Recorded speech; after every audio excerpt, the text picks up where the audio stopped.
and welcome to the very worst, a podcast that is only about all of the Pokemon movies, except for this time when it's about something a little different. I am Matt Allcamp. I'm Pat Reber. And the guest's so nice, she's back twice, Katie Cwirko.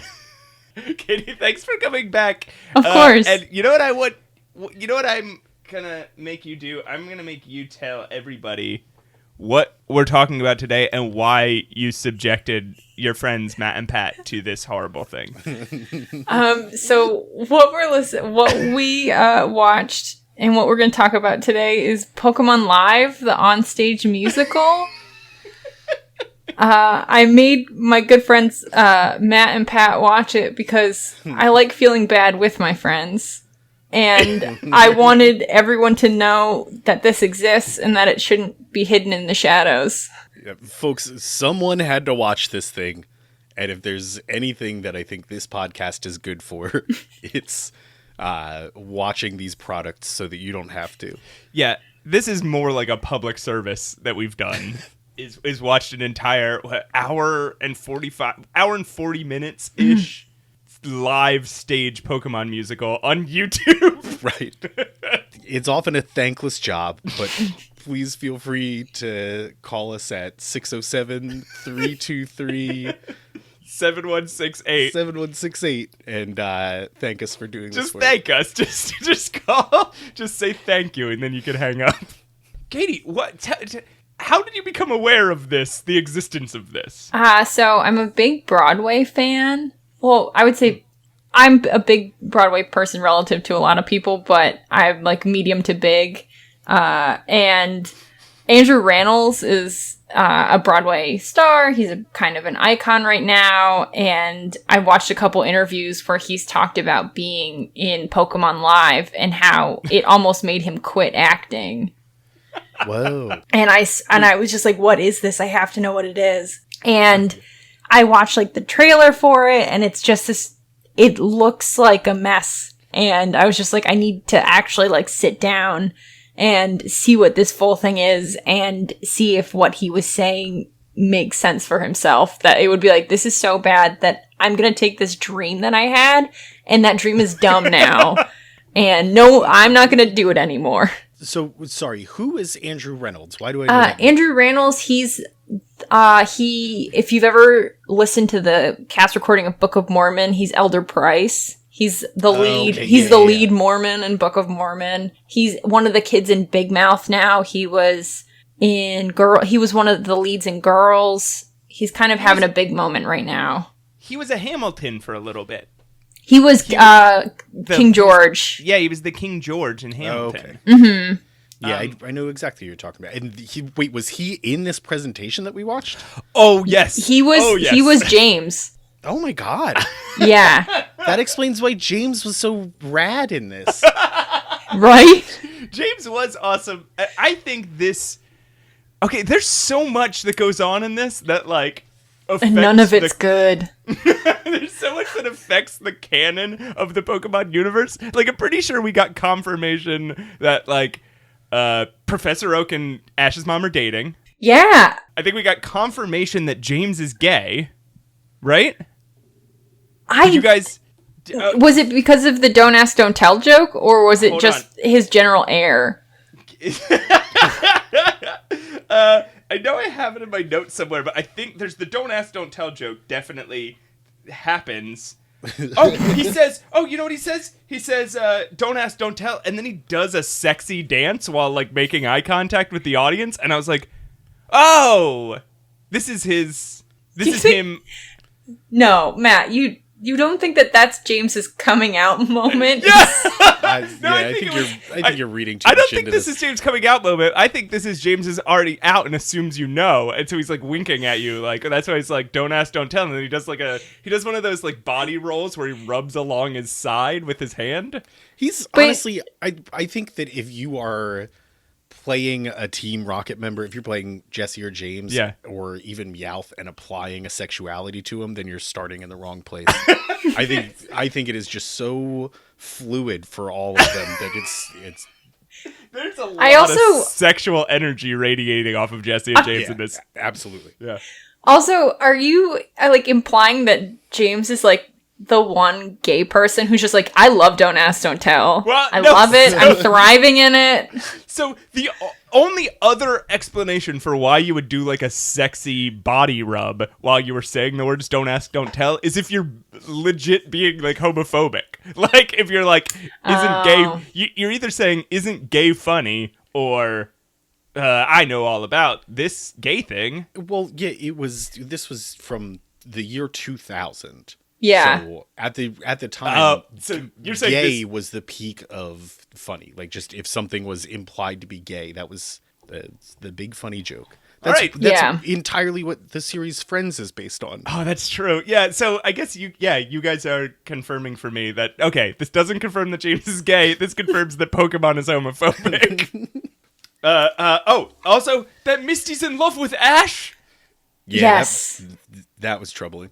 This, and... how old is Misty in the universe? It's so hard unclear. to tell. So Ash is always somewhere between 10 and 11. Misty, right. I always thought was like 13 or 14. Yes. I mean, she's a gym leader, but she's also clearly a kid. It doesn't make... There's no logic to it. I know we're trying to apply logic to a universe where a giant battery can fight, but... but like the I just didn't think it was necessary. I don't understand why Missy and everyone can't just be friends. Can't be friends. Also, oh my god, this play had the first time that Brock ever hit on Misty. Yes. Oh yeah, that was uncomfortable too. Yeah, that's like Brock. I thought at least you had like this one line. And Brock is somewhere between 15 and 27, I think. Yeah, Brock is 32 and telling everyone he's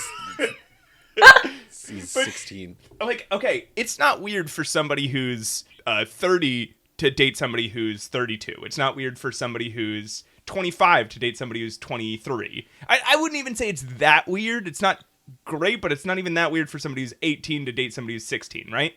But if you are 12 or 13 and you have a crush on a 10-year-old boy, yeah, that's really weird. Yeah, that is. It's two totally different developmental stages. Yeah.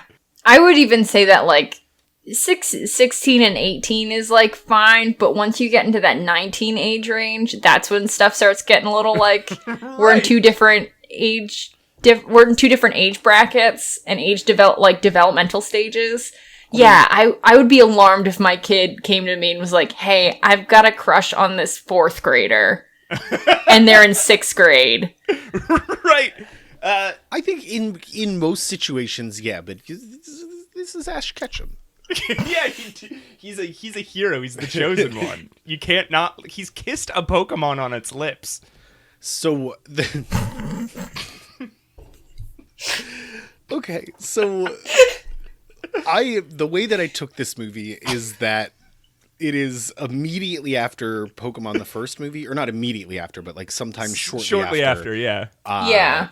So it is based off of that movie. That movie is canon, but I don't think that this counts as like an actual interstitial between the first movie and 2000. I don't think 2000 takes Pokemon Live into consideration. Is there any... I haven't watched Pokemon 2000 in a while, but was there any reference of a Mecha Mewtwo in Pokemon 2000?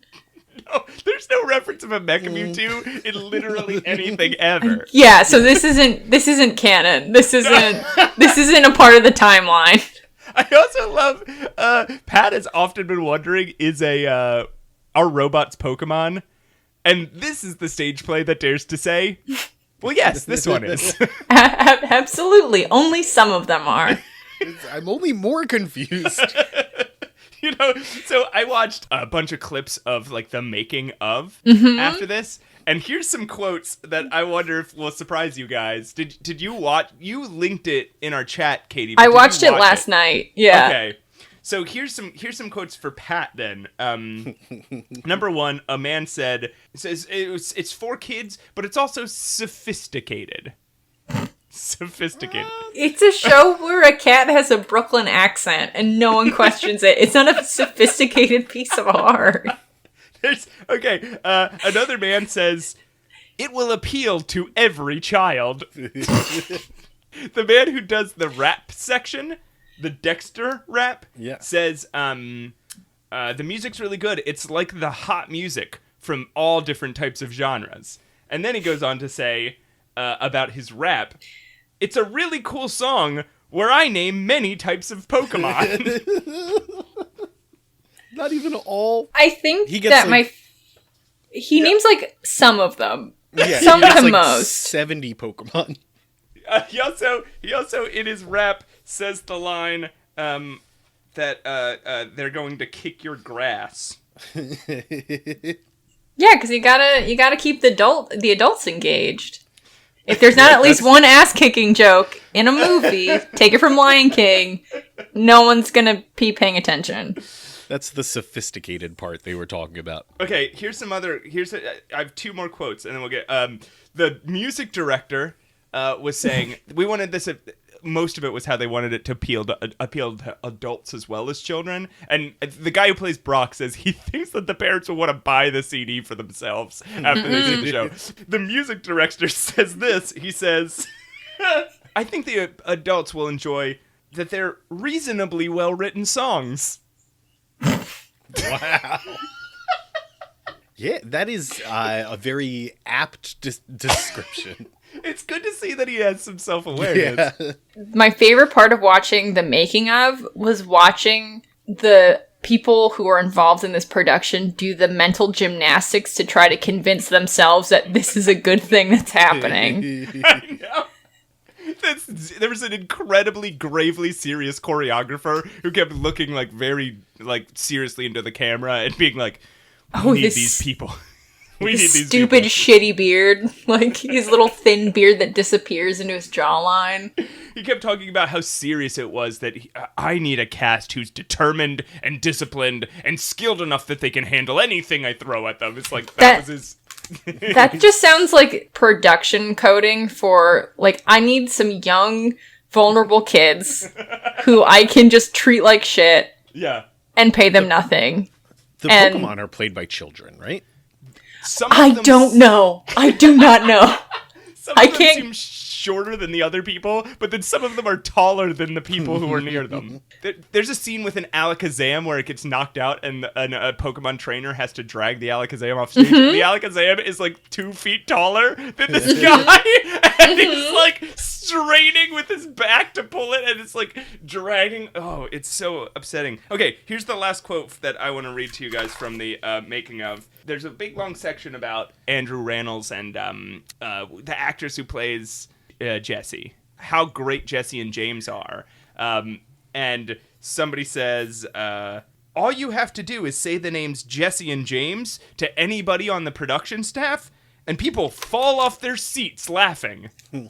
So I want you both to picture a situation where you walk up to somebody and you say, Jesse and James, and they start laughing out loud so hard that they fall on the ground.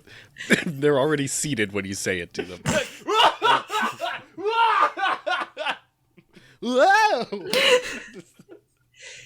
Like, I've been in theater productions with some like very talented and funny people.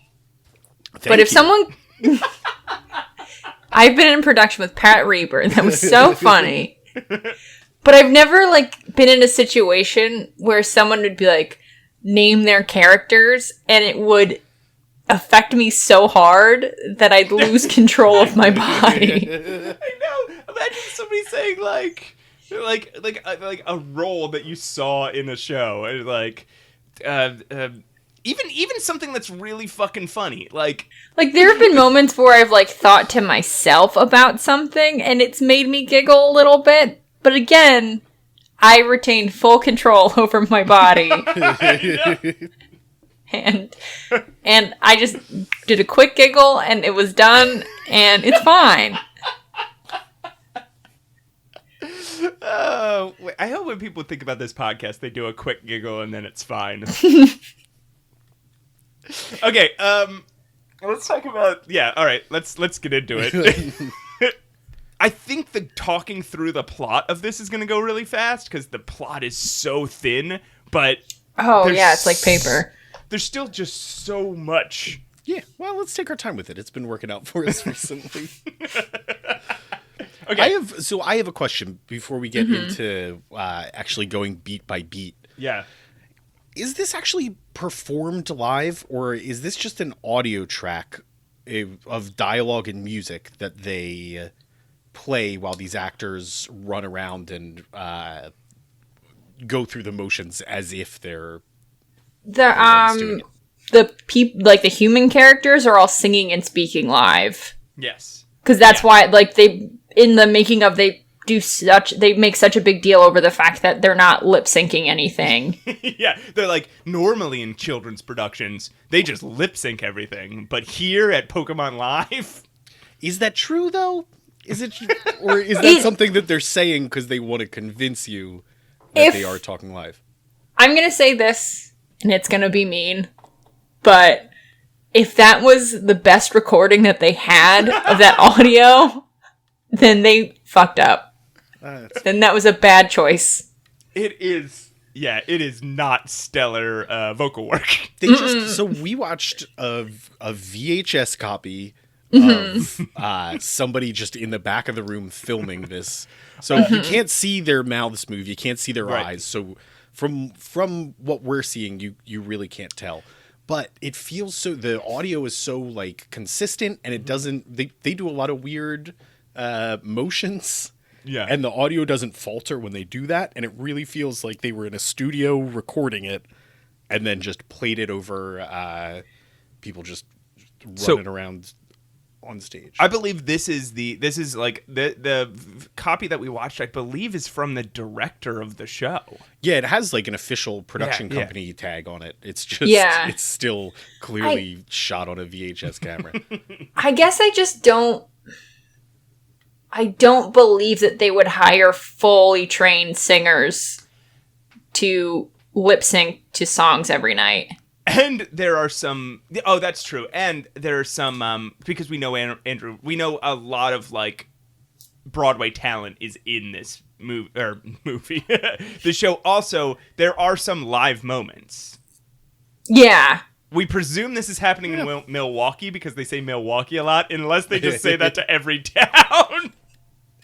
They do, but you could record multiple tracks, especially if you know what cities you're going on tour in. I mean, we don't have to debate about this. I'm going to continue to believe.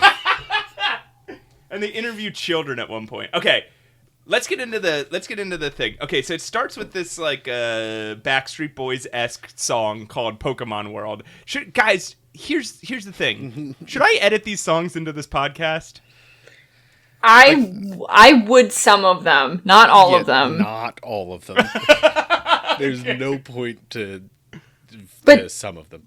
Pokemon World is a song that already existed, right? Because it started playing and something in the recesses of my brain went, you know this song, and I started singing it word for word.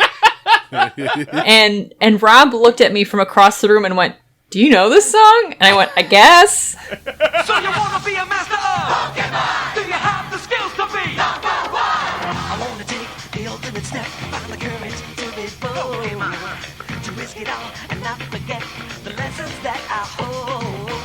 I wanna go where no one's been, far beyond the crowd. Yeah, learn the way to take command. Use the power that's in my hand. Hey, we all live in a Pokemon world. I wanna be the greatest master of them all. We all live in a Pokemon world. I put myself to the test. I'll be better than all the rest. So you wanna be a master of... There is a song called Pokemon World that was in the Pokemon the Movie 2000. Okay. Oh, maybe that's it. Because I definitely know this song, right? This is the... We all live in a Pokemon with Pokemon. Like it sounds like it's the credits are rolling on a Pokemon movie song. Yeah. And so I think it might have been the credits to Pokemon 2000. Also, it sounds like it's sung by all the people that couldn't get into the Backstreet Boys. We all live in a Pokemon world. Yeah. Okay. All right. It starts with a blank stage in the dark where they play like half a song, and then they announce the brand new Pokemon badge, the Diamond Badge, which they tell the Pokemon trainers to go to diamondbadge.com. I'm sorry, let me back you up there one bit. They direct them to go to www.diamondbadge.com. Sorry, that's a relic of the past that I think is really... They also tell people to turn off their pagers. Katie and Pat, did you guys go to www.diamondbadge.com? I did not. I did not. Would it surprise you to learn that the Pokemon Company did not shell out the cash to purchase www.diamondbadge.com, or at least not to retain it for 20 years or however long? Because right now when you go to it, it's buy this domain, and then the related links are Diamond Rings or Pokemon Badge. You could find links to buy Diamond Rings or Pokemon Badges. Click on the Pokemon badges. Do you... No, okay. don't. This is my computer just exploded. Ash is sleeping and gets woken up by his very reasonable mother and a prancing, insanely enthusiastic Professor Oak, who's spinning and dancing and leaping around his room. So they end up revealing it a little later, that Ash's mom and Professor Oak were intimate at one point. Wait, do they reveal that? I thought it was from the jump that, like, it's clear that they're smooching. I thought it was like this was them going on like a first date kind of deal. Oh, no, I think they are, I think they used to be involved. Okay. And when I say revealed, I just mean like their body language really conveys a lot here. Your imagination really takes your control. No, I think it's right up front, honestly. But the comfort with which Professor Oak storms into Ash's bedroom, yes, really sells it in this one. That it's like, oh yeah, this is, you know who else does that? A stepfather. You know what? You are absolutely right that they have to have been dating for a while. You would not storm into your prospective partner's room, child's room, with that gusto. I don't want to get too off course here. I don't think they're dating right now. I think they used to date, and they're very close, and they might have like an understanding, but they're not in a relationship. What?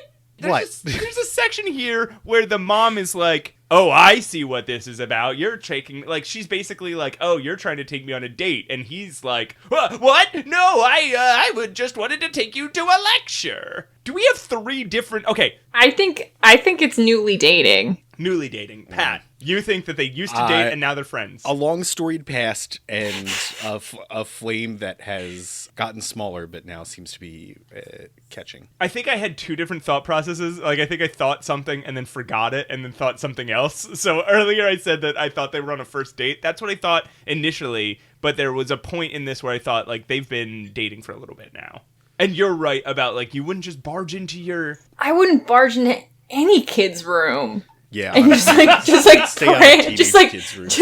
prance about like a wood nymph. He's running. Did you guys? Doing a Peter Pan. Did you guys ever see Drunken Master? I don't think so. It reminds me a lot of just like it's that extreme loose movement, and you just kind of use your momentum to. Oh right. So he's like swaying back and forth. He's flinging his arms out front and using like the momentum of his body to do it. He wants them to all attend a lecture on Snorlax sleeping disorders. Yeah, sounds fucking rad. Which is a fucking funny idea. Like, there was one funny guy or girl in that, or non-binary folk in that Pokemon musical writers room, because there are like three ridiculously funny things in this thing. Yeah. And attending a symposium on Snorlax sleep disorders is number one. Anyway, Ash is like, no, I have a Snorlax. I can watch it sleep whenever I want. I'm going to go off and be a Pokemon master today. Refuses to let his mom kiss him on the forehead. Oh yeah, Mom, I'm not a baby anymore. I'm a Pokemon trainer. You don't kiss Pokemon trainers. Why, it seems like she does. Also, just like, what a lonely life. That's a theme that comes up in this, is like, you don't kiss Pokemon trainers is that apparently at some point in your life you have to choose between intimacy with humans and caring about Pokemon. Yeah, it's like either I have to be best friends with my Butterfree, or I can settle down, marry a nice person, maybe have some children, get a steady job, or I can just watch my Weedle a lot. Yeah. So they leave, and then Ash... Action Ash Ketchum, I call him, because he punches the covers off of himself. He yells, "Oh yeah!" He punches his light and it turns on. And then he starts doing, like, Marty McFly air guitar kicking around the room as the Pokemon, like, theme song plays or whatever. I thought he was doing you remember that Dance Through the Decades video? Where somebody's, like... dancing to a 50s song, right. And then the music switches to the 60s and he's dancing in the 60s. It seemed like he was doing that, like he does the Marty McFly, well, I guess the Chuck Berry style dancing around, and then he like transitions to a twist, and then he transitions to a moonwalk, and then he starts breakdancing. Like it's I wonder if you run the two side by side, if they just transpose that choreography into... As he's dancing Ferris Bueller-like around his room when his parents have both left, Misty and Brock show up and start dunking on him. They just walk into his bedroom. Yeah. Yeah, no one has boundaries in the Pokemon universe. But also, my question is that, does the Pokemon theme exist within the Pokemon universe? Like, because he was singing along to that song in a way that it was, like, on the radio and not, like, I'm doing a musical number. Yeah, I guess the song doesn't specifically refer to, like, Ash or Pikachu, right? Yeah, it's about getting... I think it's Ash's, like, inspiration. I want to be the very best, like no one ever was. For the 700th week in a row, topping the Kanto charts is the Pokemon theme song by weird guy on the internet who's still cashing in on this. Have you guys seen that? Yes. This dude is still like... Is he still making money off of this? Yes, he's still like making attempted viral videos where he's like, watch the Pokemon theme song guy sing the Pokemon theme song in the desert. Watch him sing it at a crowded food court at a mall. I feel like at that point, I'm just gonna watch those videos because I feel sad for him, not because like I really want to see what the new take is if he puts it near like a Chick-fil-A in the mall. Yeah. I'm sorry, but if I become a one-note sensation, this is absolutely what I'm doing. I might not film it. I might just do it for my own self-satisfaction, but I am interrupting people's days to do the one thing they knew me for. It seems like he will guest star on anybody's track that references it, because there's like metal bands have covered the Pokemon theme song, yeah, sure. And there's like a verse that features this guy. And it's like a metal band you've never heard of, so it's not even like... Let's get him on the cast. Oh my god, I bet he'd do it. I bet you he would. I also bet he'd be insufferable. Yeah, probably. I mean, probably. But Pat, I'm just like picturing you doing whatever that one note thing is. It's like, Pat, it's Christy's baptism. Can you not right now? Like, can she just have her moment, please? And I'm just, that's my cheese snack.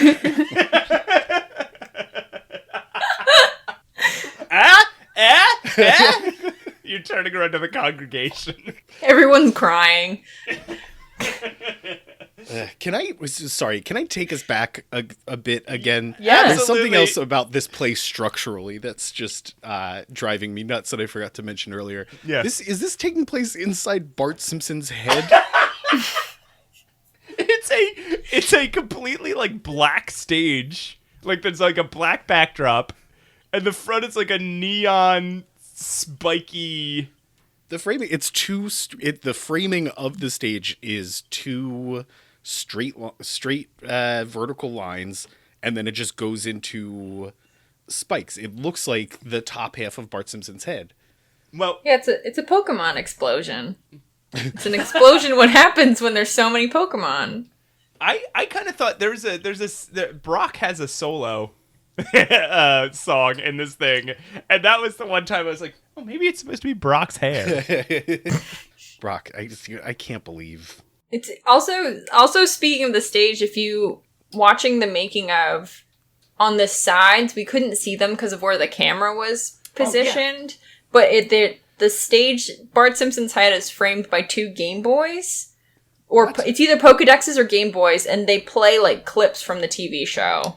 Yeah, there's clips from the TV show playing, which I became aware of about halfway through the thing when something was happening on screen that didn't make any sense. And I was like, I caught some, like, movement from the corner of the screen, and I was like, oh, there must be something on a screen that's making this make sense. Yes. Let's we thought we would tear through this, but it's 40 minutes in now. Okay, so Brock very theatrically lays down on Pikachu in Ash's bed, and then we finally see Pikachu, which is the size of a man! Yeah, it's unsettling. It's big also foam Pikachu with a man in it. It's shaped like a toadstool. Yeah, this is when in, like, mascot, like, face character mascots, they didn't get it yet. Because, like, I think that the Pikachus they have now are, like, really good Pikachus. Because they're, like, soft, they're round, they're very cute. But this is, like, you can see the neckline of, like, where the head pops off. It's not shaped right. Like, if you look at old Disney, like, theme park videos, like, you'll even see in those, like, videos of, like, Mickey doesn't look like the way Mickey should look. Because his face is either, like, just a scooch too small, or his ears are just, like, a weird shape. So it's like we're in that territory of, like, we're not good at mascots quite yet. We haven't made a good Pokemon costume yet. So let's fill a stage with them, is what they said to us. Oh my god. Ash wants to get the Diamond Badge. Misty's mad that he missed her birthday. That happened 3 weeks ago. And I guess she's just been bringing it up to him every time she sees him for 3 full weeks. And the whole time he's been like, all right, geez, I'll take you to the movies in 3 weeks. He did this on purpose. Like, why would you miss her birthday and make a plan for a day 3 weeks from now that also happens to be the day that you have to set out to go get the Diamond Badge? Like, what are you doing at 10 to 11 years old that you're making plans for 3 weeks from that? 3 weeks in the future. This is when they get into their first song, their first real song. Ugh. And the first song is called You and Me and Pokemon. And it starts with some nice bongo drums and a sad piano. A magic feeling, it's grown so strong, always leads me to the place where I belong. Won't go away, never lets me down. I've got the greatest friends that ever could be found. Across every river, behind every tree, on top of every mountain, they're a part of you and me. One world, now and forever. This song is so long. Yes. Yeah, because they have to introduce all the Pokemon. Okay. Mm-hmm. The craziest line in it is one hand helping the other. Which I guess if you need to pull back on a throttle really hard, like when are you using like your left hand and you're like, oh fuck, this guy needs some help, and then you involve your right hand. I also like that you're looking at your hands and one of your hands isn't doing so great, and then you think this guy needs some help. Like your hand is external from yourself. I gotta help this dude out. He's really struggling over here. Oh man, Gary's not doing too well. It's like, I would say it's like maybe when a mosquito bites you but on the hand, and then you use your other hand to swat the mosquito away. Maybe if you're playing guitar really hard. You're playing really hard, and you're like, oh boy, this hand's getting a little exhausted. I gotta bring the other one into this. So how are you strumming then? You got a friend to help you. Oh my god.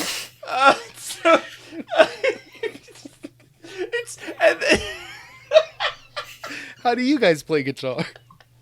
Call us 607-323-7168. When does your hand just need a little bit of help from your other hand? So they're singing this song and they're dancing around, and this is the one sequence where there doesn't appear to be any choreography whatsoever, because it's god. They're just for a dude who made such a big deal about how like contemporary and innovative this choreography is. It's 3 minutes of let's all walk in a circle. And some of them are doing kicks, some of them are doing spins, some of them are doing punches. At one point, I think Misty goes up through Brock's legs and then pops out. It's some of them are just walking. Yeah, it's wild. And then in the background, somebody's there's a bunch of ballet dancers, and they don't seem to serve a purpose either. And they never do. They come back a couple times, and it gave me this idea that maybe this theater space was double booked. And there's a ballet recital, and then they were doing Pokemon Live, and they were like, you know what, just if you could find a place to get it, you could still come do your ballet. If you could just find your moment. I'm just being a fan of musicals, the opening number is such an important thing. Because it can be a tone setter, it can be a pop of energy of being here we are, this is what we're doing. But this is just a wet fart.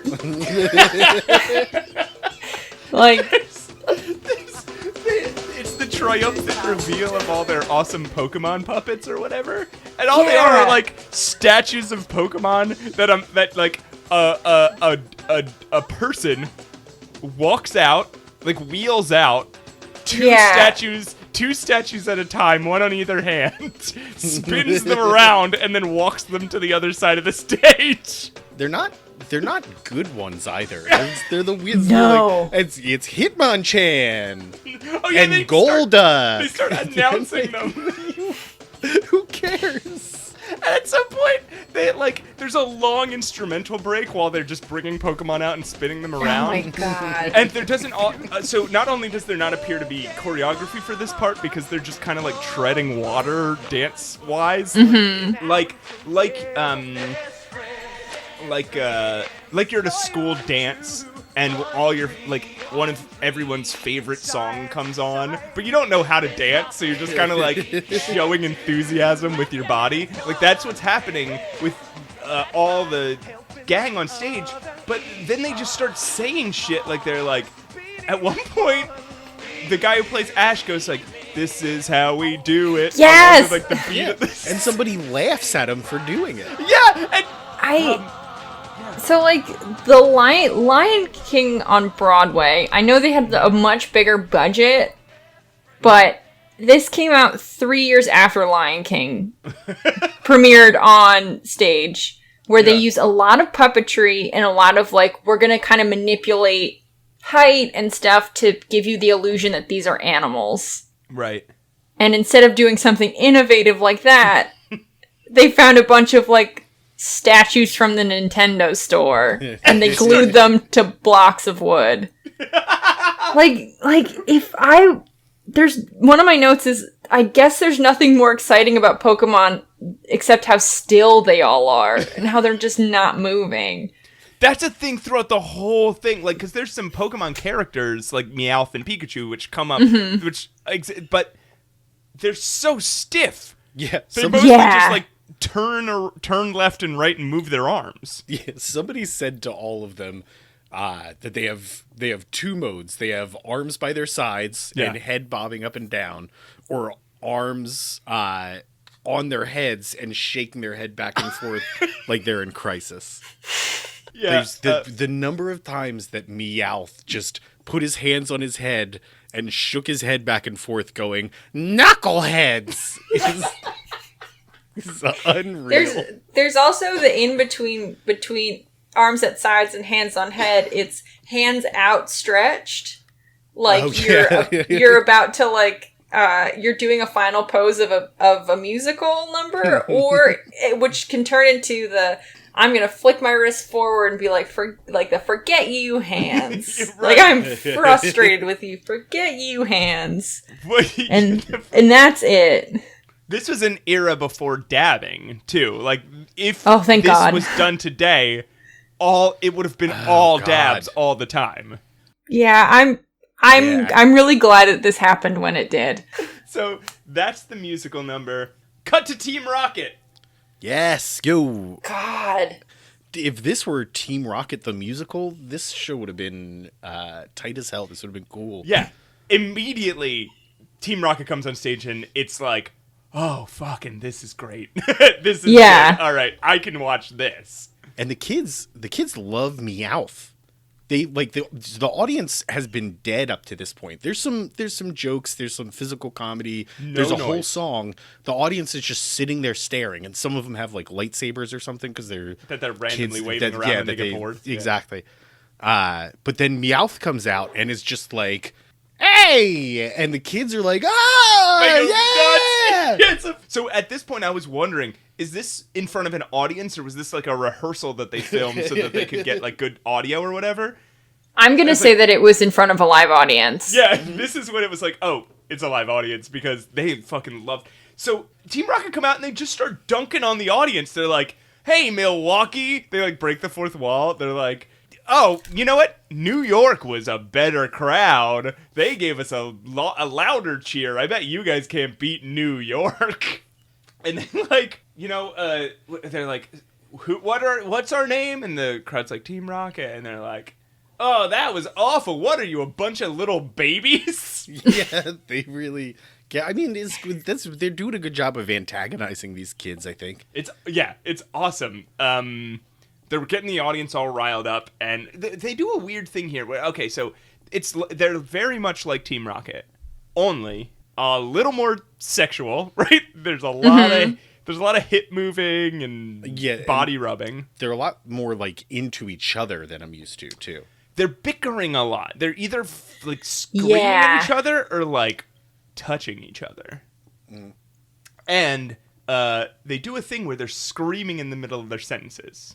They're like, and then I told you to get the Pokemon! And then, or that's not even a good example because it's like in the middle of the sentence. So it'd be like, I told you to get the Pokemon. Did you guys notice that? Yeah, I did, but there were other things that were catching my attention more. Okay. So, for you guys, could you hear the audience responses at all in the video that you watched? A little bit. Because I couldn't hear anything. And it really affected my viewing even more because it just felt like I had to watch two people play to like 300 people and they're giving them nothing. Oh, there was a lot of really long... awkward pauses while they were on stage, and I couldn't tell if it was just like the script or whatever said, and then Jesse and James will just go out there and they'll improv for 2 minutes, so just fill up 2 minutes a time, and they couldn't figure out how to fill up that 2 minutes, or if they were like reacting to the audience. I couldn't tell. Yeah, I know that there are some points in there's some points in this musical where when Team Rocket are on stage, children are just screaming at the stage, like full sentences. That's true. And like, I can't hear what the sentences are. I could just tell, like... You can hear the kids screaming. Yeah. Okay, but Team Rocket get a call from Giovanni, and then we get another song. Song number 2. It's the bad guy song. It's It's the be prepared. If we're talking Lion King, it's the be prepared of this. Yeah. It's fine. It's fine. It's fine. It could use more Jesse and James. It's the first of many. I'm going to plant myself on the stage and just sing out. And it's going to be very slow, and it's going to be very long, and I'm going to be saying the same thing over and over again. I was born to rule the world, and I almost achieved that goal. But my Pokemon, the mighty Mewtwo, had more power than I could control. Yeah, it's called It Will All Be Mine, and it's just Giovanni saying, okay, he lost Mewtwo, which we saw in Pokemon the first movie, and now he made a robot Mewtwo called Mecha Mewtwo?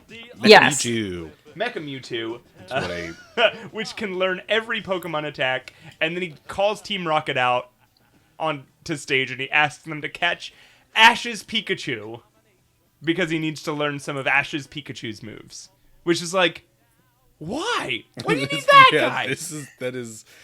They are cutting to the point with this one. It's always been a little bit vague, and like the question lingers in the back of your head of, why don't you just get another Pikachu? Or a Magnemite, or any other electric Pokemon. Right. But then in this, they are direct about it. They say, don't ask us any questions. That is the only Pikachu we can use for this. Also, in the song, he calls Pikachu, quote, the yellow Pokemon. He's right. Yeah, it's true. I mean, he's not wrong. He's got you there. When Team Rocket arrive on stage, Jesse's like, this is the line, right? Jesse's like, oh, that's our fearless leader. And James says, but where does he stand on Social Security, campaign finance reform, and don't ask, don't tell? Man. It was an election year. It was very, I don't know how well you remember the year 2000, but like, it was a weird election year, and everybody was doing material about it. Was that Gore Bush? Yeah. Yeah.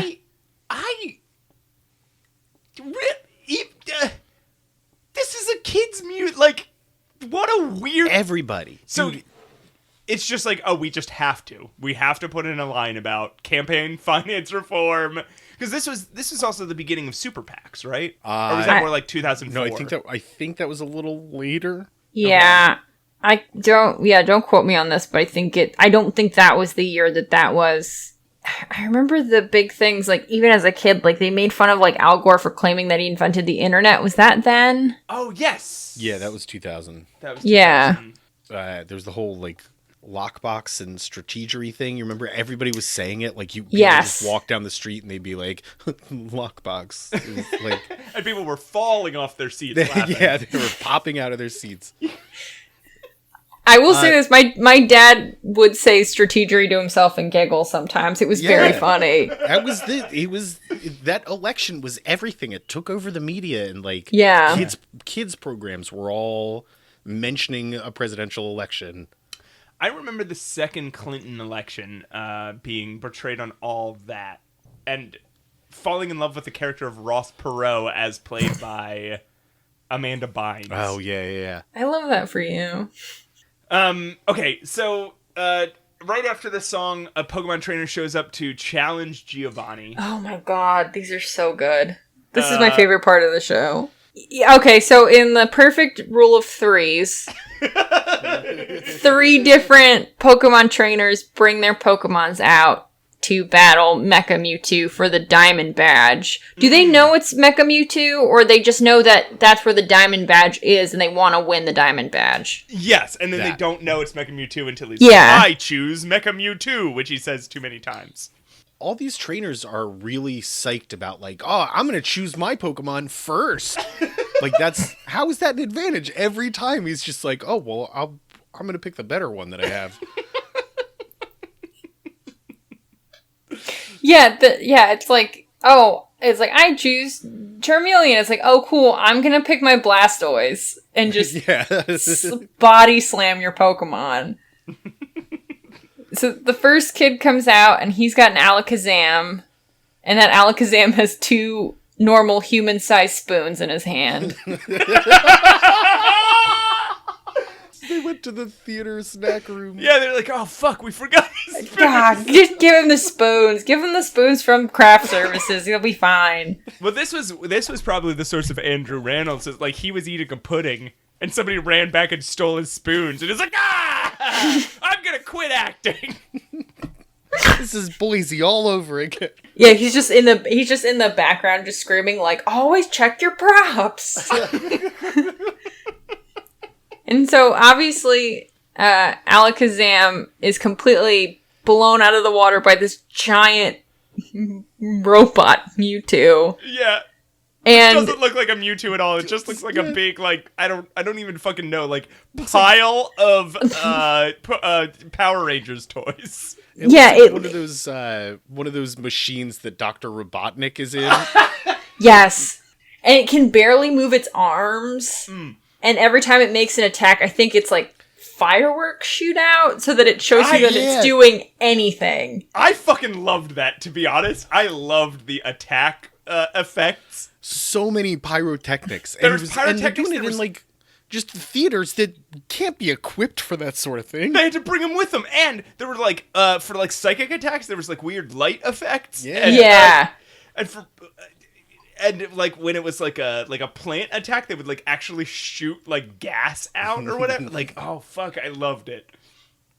But my favorite thing about the Alakazam fight was that the Pokemon trainer had to like, Alakazam falls back and he basically has to strike the Alakazam like a prop. Like he has to drag him off the stage. This like 150-pound dancer, just like a pile of potatoes. He wraps his arms around it, and like you could see like the costume like folding in under his arm strength, and the guy's like pulling him off stage and dragging him, and his legs are dragging on. It's so good. It's so good. And then the second trainer comes in with a was it Venusaur? Venusaur. Yeah, a giant Venusaur puppet, and he gets completely obliterated again. Yeah, just because. He's learning all the things. Venusaur uses, what is it? It's like poison spore? Poison powder. Poison powder? Yeah. And so Mecha Mewtwo is just learning all the moves that are used against him. So he learns poison powder, uses it against Venusaur, and just because of the type of puppet they're using, Venusaur just starts eating up the poison powder. Like an idiot. Like Pac-Man. Like the fog machine is just shooting in his face and he's just going, nom, nom, nom, nom. It's just eating it. And then the trainer runs around to the other side and pushes the dolly that oh my god, just screaming Venusaur no as he's pushing the Venusaur's ass like off stage. I'm gonna roll you out of here. And then my favorite trainer comes on. The Electrobe the trainer with the Electrobe is my favorite trainer. Yeah. Because I think that his teeth must have hurt for how much he was chewing on the scenery in his 2-second scene. My favorite line of his was like, it ends with, "And I'm not fooling around." Just like this very like loud, like staccato, like no inflection of just like, oh, emotions equals loud. So this is how I'm going to show you how intense I'm being. So I'll tell you, that actor, just a week before this performance, definitely was on a phone call with his mom and said, "I got cast in the Pokemon musical, and it's only 2 lines, but I'm gonna shine in this thing. They're gonna see me up there, and they're gonna go, wow, who played trainer number 3? We gotta put that guy in. What was big in 2000? Rent." Yeah, it's like, and the mom just responds, "You know what? You're right, sweetie. There are no small parts, only small actors." This is a key part of the movie here, this third trainer. He Electro does self-destruct. But why doesn't Mecha Mewtwo self-destruct then? Oh, no, because he does it later. You're right. I figured it out. Learns Katie? I'm sorry! You're spoiling it for people watching along. Sorry. We leave. forgot to tell you guys when to hit play. That is an amazing scene. It's really the only Pokemon battle scene, because we get teased with some other Pokemon battles and they don't happen. Yeah. That's the only, like, tit-for-tat Pokemon battle that we'll see. Yeah. We see other Pokemon action. We see more fireworks indoors. And then it's song 3. Giovanni does a reprise of "It Will All Be Mine." Whatever, it's nothing. Yeah. The next note in my notes is just Brock. Okay. I think we're getting to that. Yeah. Right? So we get into a real horny scene. This is a horny show. Yeah. Yeah, it honestly is. You're touring all over the country, a bunch of young up-and-coming actors. Yeah. And so we cut to the gang, as we so often do on this podcast, and they're walking, and Ash is talking about how cool the Diamond Badge is, and Misty's like, there are other things that are more important than Pokemon, and he's like completely oblivious. He's like, what other things would be more? I love Pokemon. Like, he's just being Ash, right? And so they're talking about how they're lost in the woods or whatever, and there are 3 girls just standing on stage. Just hanging out in the woods, like girls do. Girls? They love the woods. So, Brock is like, "Ooh, girls!" And he starts running around chasing them. Turns out he has, I guess, briefly dated all 3 of them and made them promises about the life that he would give them. I think we watch him briefly date them. Oh. I think he's just meeting them and he's like whispering, because, okay. Ash and Misty are talking about whether or not there's more to life than Pokemon. Because as we learned earlier, you can only have one of the two: affection or Pokemon, an interest in Pokemon. Yeah. You can be a lover or a Pokemon trainer. Yes. And nary the two shall meet. Right. And so Misty and Ash are arguing about this as Brock is running back and forth between all 3 girls. And then suddenly all 3 girls converge on him and they all repeat back his words to him, which are like, "Oh, I'm the only girl for you." And then they slap him. And then the other one's like, "Oh, I'm the light of your life and you never met anyone like me." And then slaps him. And the third one's like, "Oh, I'm the most beautiful girl you ever met." And then slaps him and they all walk away. Oh, yes, and then this is where Misty's like, I didn't write down the exact quote, but Misty chides him for his horniness, and he's like, "Oh, what, you want to, like," whatever he says is, like, horrifying. He's like, "Oh, you want to ride on the Brock train?" I don't fucking know what he says. Doot. Yeah, I also, doesn't, like, one of them, like, hit him in the ass, and then he's just like, "Oh, a new door has been opened for me. It's BDSM, and I love it." You're right. They all slap him, and he's like, "I think I liked it." Oh, yeah. And then Misty's like, "You're disgusting," and he's like, yeah, he says something horrible to her, and she's like, "Don't you even try it with me." And it's like, watching it in, like, okay, we've seen Brock be horny. Yeah. And we've interpreted all his stuff as problematic. But seeing it in, like, amongst human beings... Yeah, like real people, not animations. I felt, like, legit uncomfortable about it. It is completely, if I'm remembering it correctly, it is just Misty being like, "You're disgusting," and him being like, "Am I disgusting, or am I actually incredibly sexy?" Like, it's just like it's a completely, he really reaches to turn the conversation into hitting on her. Oh my God. Here's a question of the day. Does Brock deserve to be alone for the rest of his life? Does 37-year-old Brock deserve to be alone for the rest of his life? Or yeah. Or does he deserve, like, a strong feminist woman to set him straight?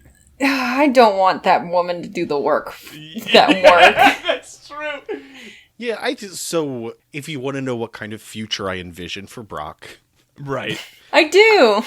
I think he is a few years down the road when he is like 35. When he's all cummed out. he does settle down, but it's a toxic relationship. It lasts until his like middle age, and then finally implodes, splits up, and then from there on, he is a very lonely, bitter old man. Yeah. I thought your sentence was that it ended with the marriage ends or the relationship ends and then Brock implodes. Like that he physically combusts. Like, it's just like pop. And Brock The end of his story is spontaneous combustion.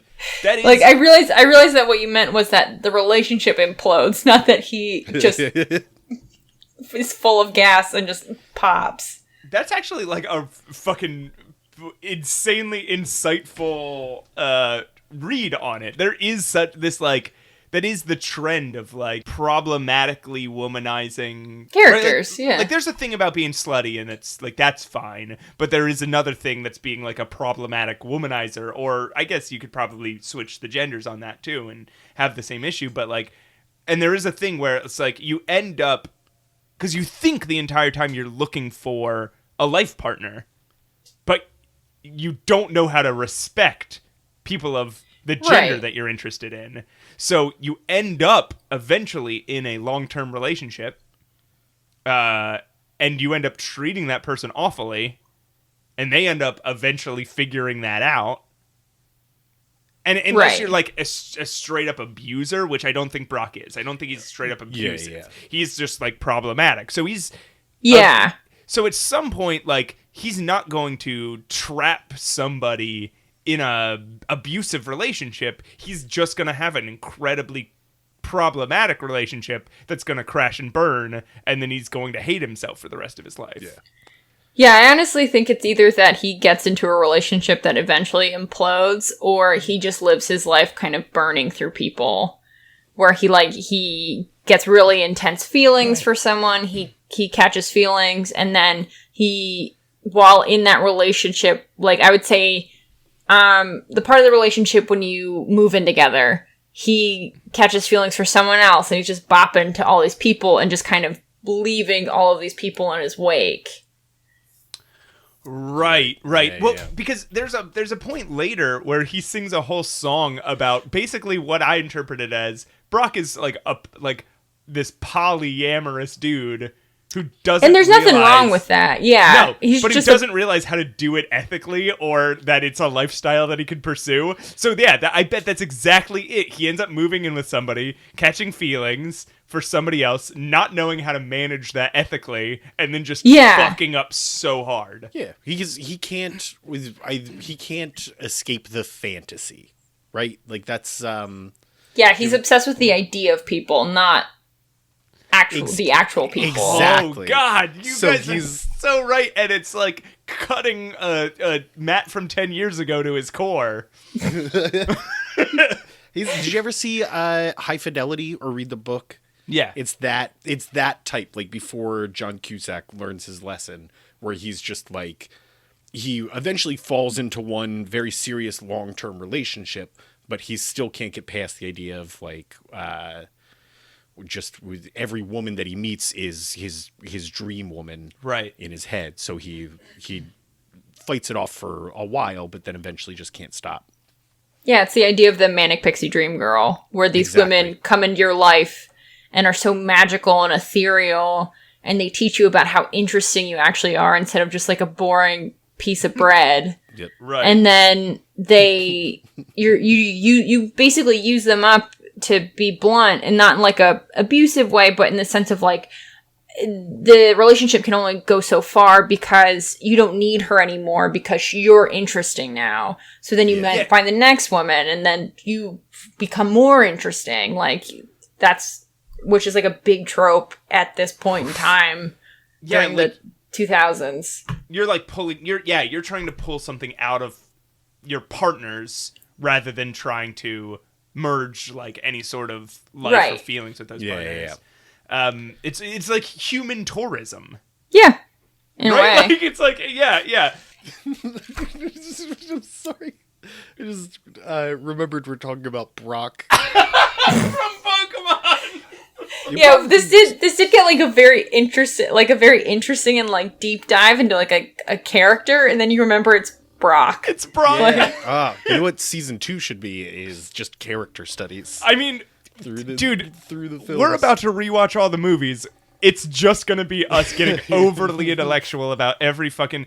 Also, guys, if you ever want to, we still have not received any fan pictures of Brock tongue kissing and Onyx. So if you want to send us pictures of Brock tongue kissing and Onyx, please send them to theveryworstpodcast@gmail.com. Send them to @Ash Stoneman on Twitter.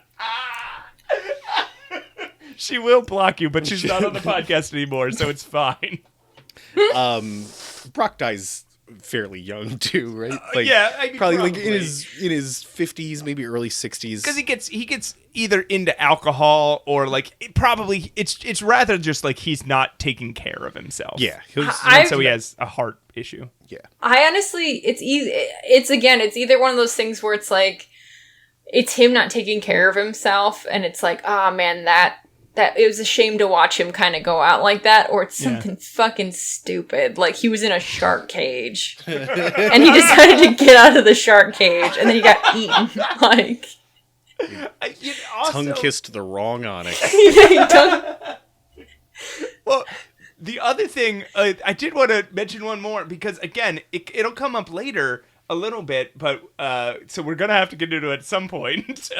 Is Brock's like the ethical quandary that Brock is in? There is a way to spin that sort of. There's a couple ways to spin that sort of like attitude that Brock has into something healthy, right? And the one is to kind of fucking like process your shit and learn what's valuable about a partner, and then Or you could do it Brock's way is you just hang out in a woods with two of your friends and you just vibrate horny energy. Yeah. And like you don't know what to do with yourself.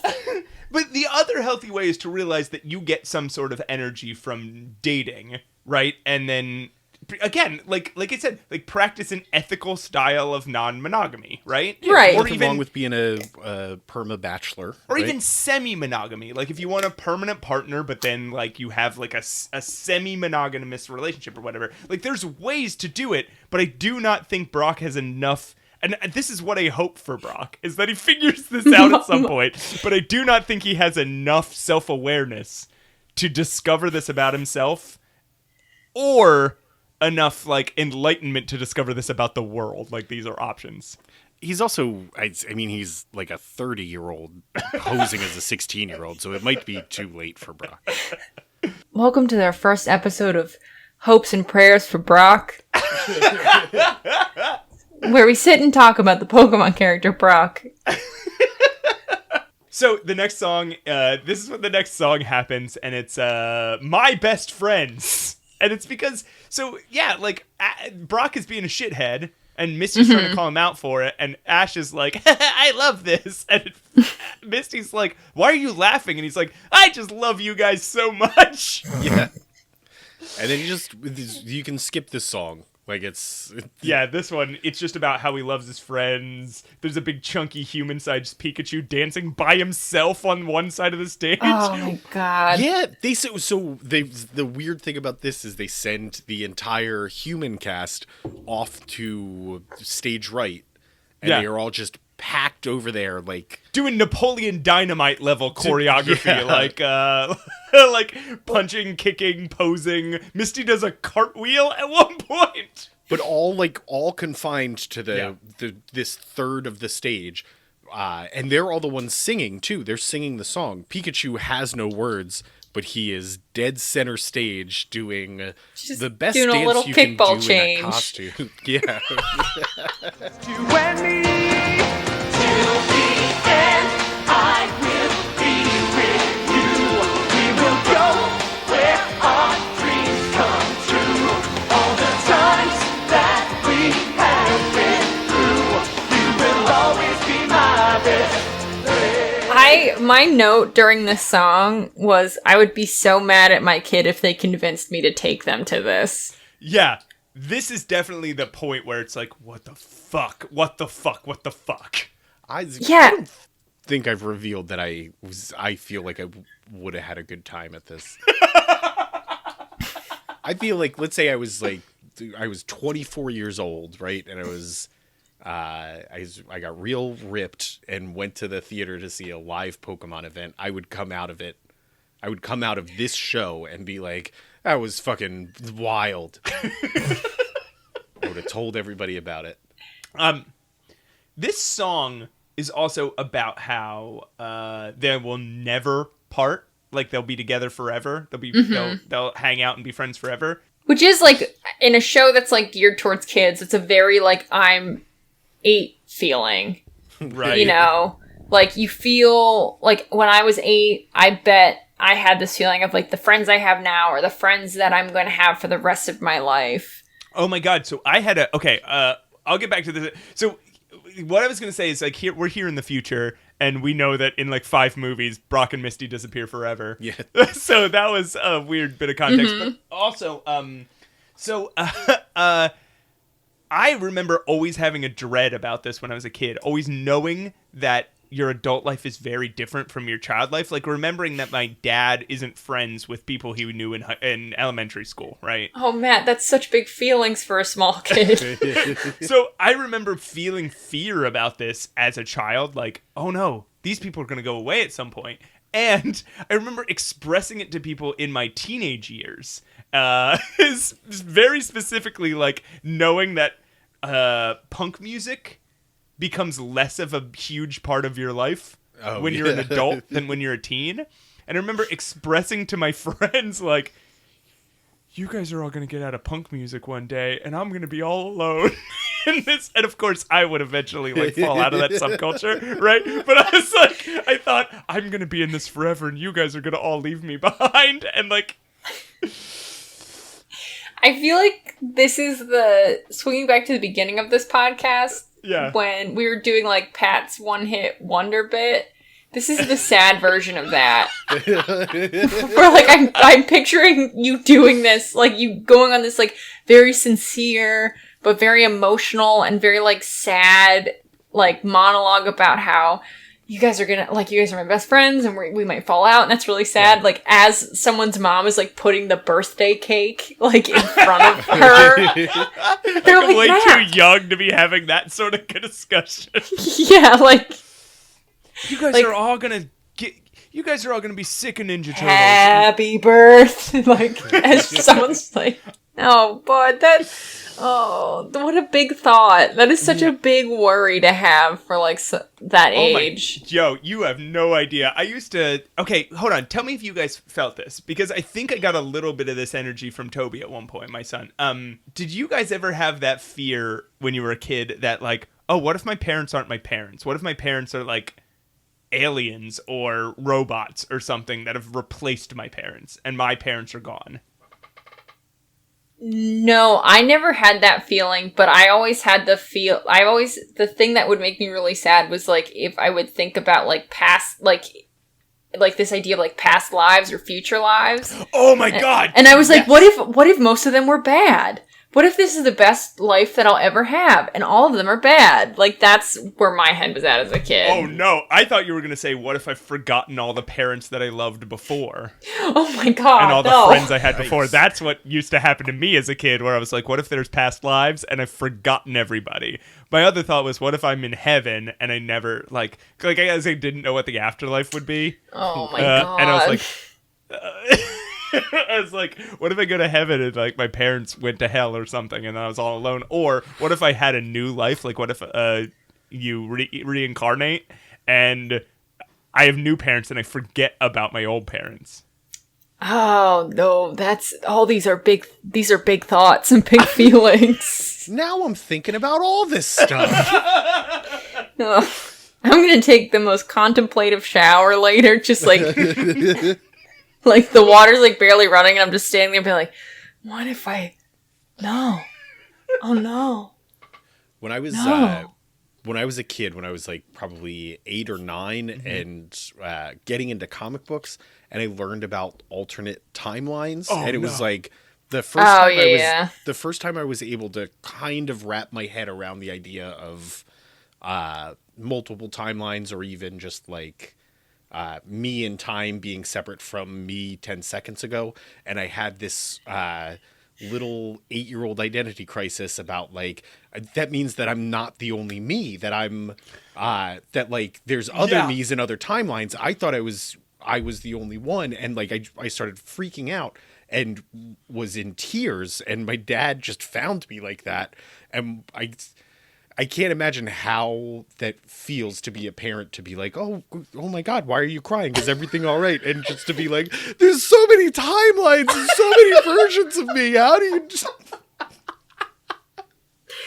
I think if I was like your parent and I found you like just tiny you just yelling there's so many timelines, I would simultaneously be like very concerned, but also like, hey bud, yeah. They're like, wow, what a big thought. Well, my kid's so cool thinking about What a good kid. What a smart kid. I think if I found my kid curled up in a ball yelling there's so many timelines, I think I would have been like, oh fuck, I'm in Stranger Things 4. Or like, I think... Yeah, that is how a lot of science fiction movies start. Yeah. All right, so Team Rocket. Yeah. Team Rocket, they come up with the plan.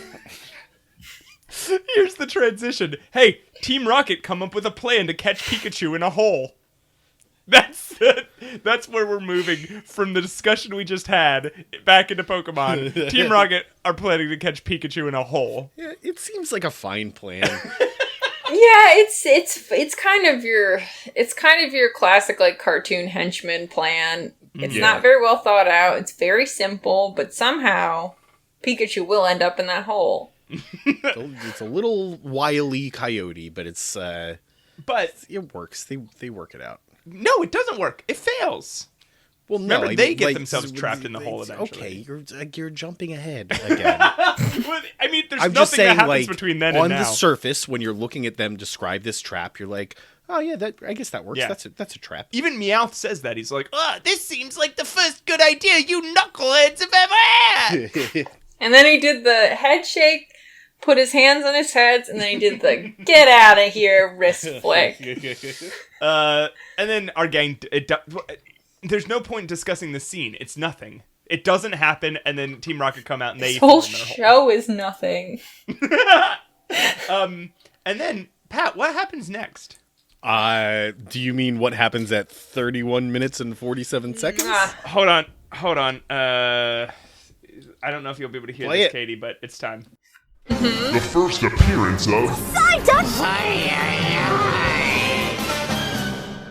It's the first appearance of Psyduck. That's right. He is, I'm not exactly sure of the purpose, except for maybe to break the movie into thirds for everyone. Yeah, I mean, there's definitely an intermission, so it's got a 2-act structure, but then there's the 3-act structure of Psyduck shows up. He just wanders into the middle of the stage, and then looks at the audience. Yep, yeah. Puts his hands on his head and goes, "Ay," and wiggles his hips a little bit, and then walks off. And then they don't even turn the lights up on him, so it's not like...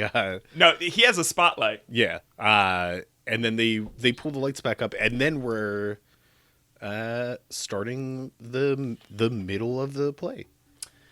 Right, yeah, and it's Professor Oak and Ash's mom. They're going to the lecture. This is where she's like, he's like, there's no lecture here. And she's like, oh, you lured me all the way out here for a lecture. And he's like, oh, no, I swear it was a lecture. This is where it's like, she's like trying to catch him in like, oh, you tricked me to go on a date with you.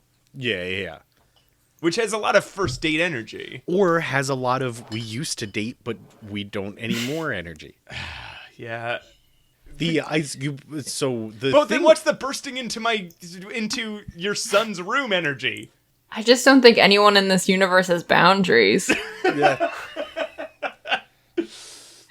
Also, in the show, Professor Oak isn't this big of a dork, right? No. He's kind of like a stoic, like, I'm going to tell you the information. Here's your Pokedex. Goodbye. Like, he's the information giver. He's not like this, like, zoinks. Like, oh, I just knocked over all these clefables.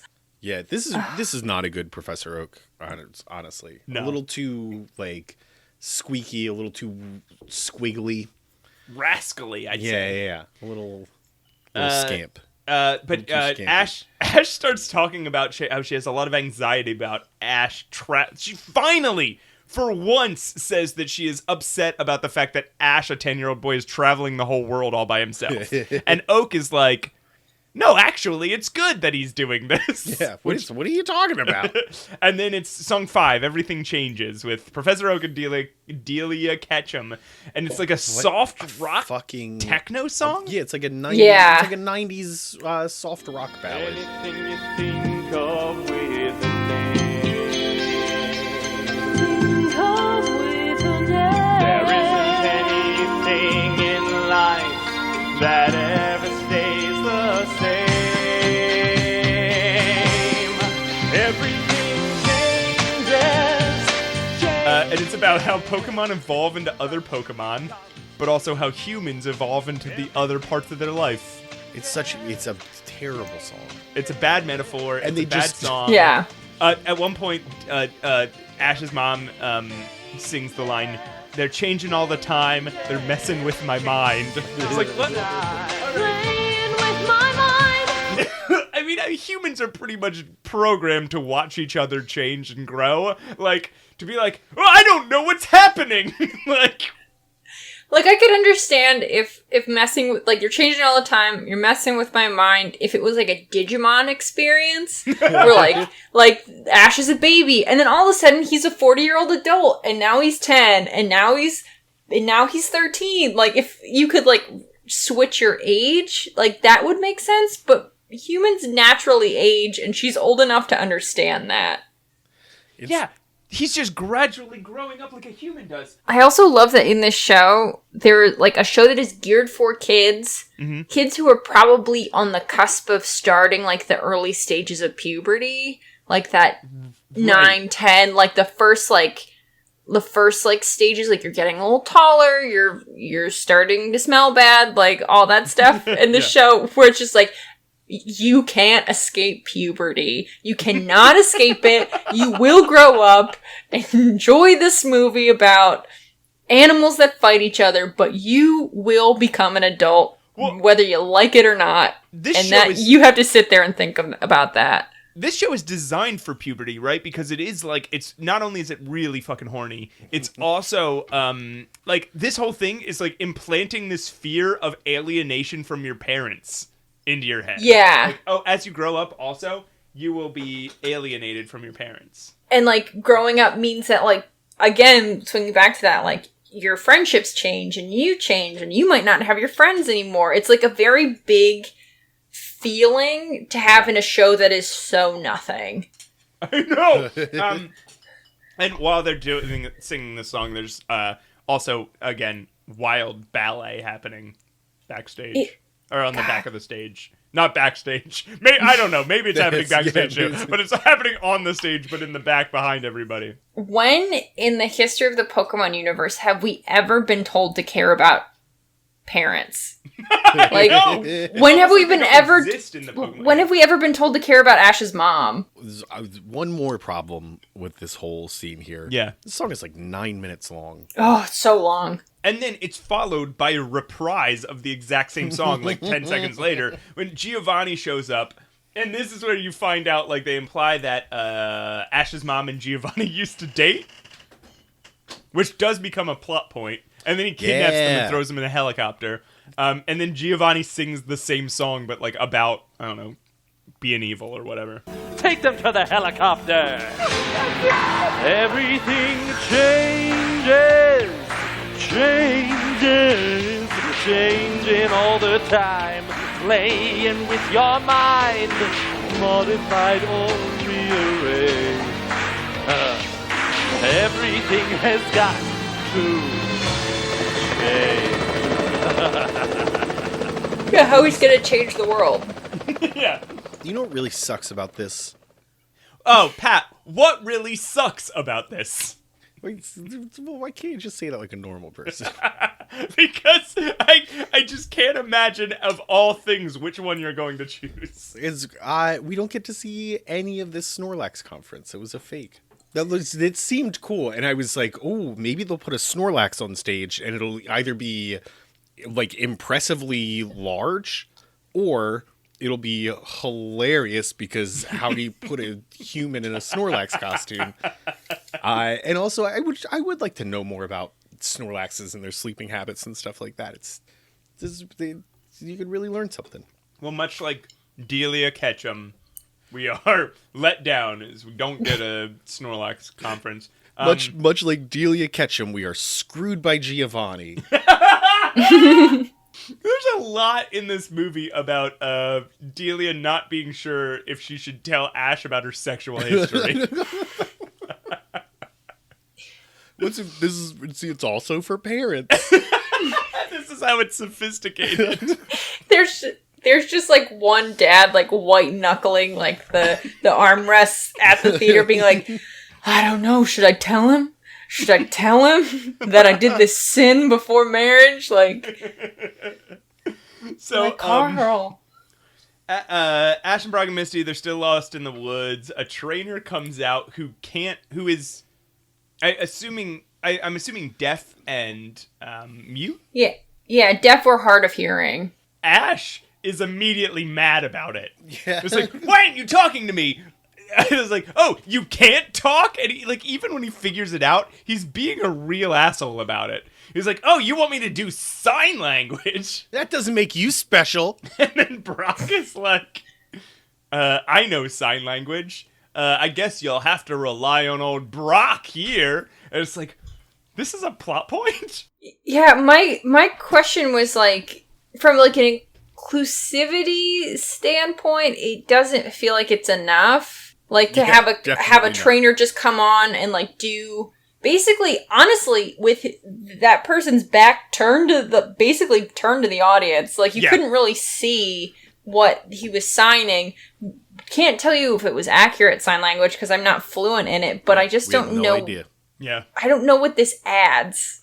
No, yeah, like, it didn't add anything. They didn't add any depth. And I'm totally for like, okay, every now and then a side character or a main character has a disability because in the world, in your life, every now and then a person you run into has a disability. But to make such a huge deal of it, but also at the same time to make such a small deal, they freak the fuck out about it, and then it's just gone. Like, then it's just not a part of the show at all. I feel like what they needed was an excuse for Ash to be asleep, and they just took the longest route to get there. They end up with like 3 extra characters just so they can justify the fact that he's asleep. I think the way they could have done it was if they did have a sign language interpreter, like at the show, like signing the whole show, or like 1 or 2, and then they like incorporated that sign language interpreter into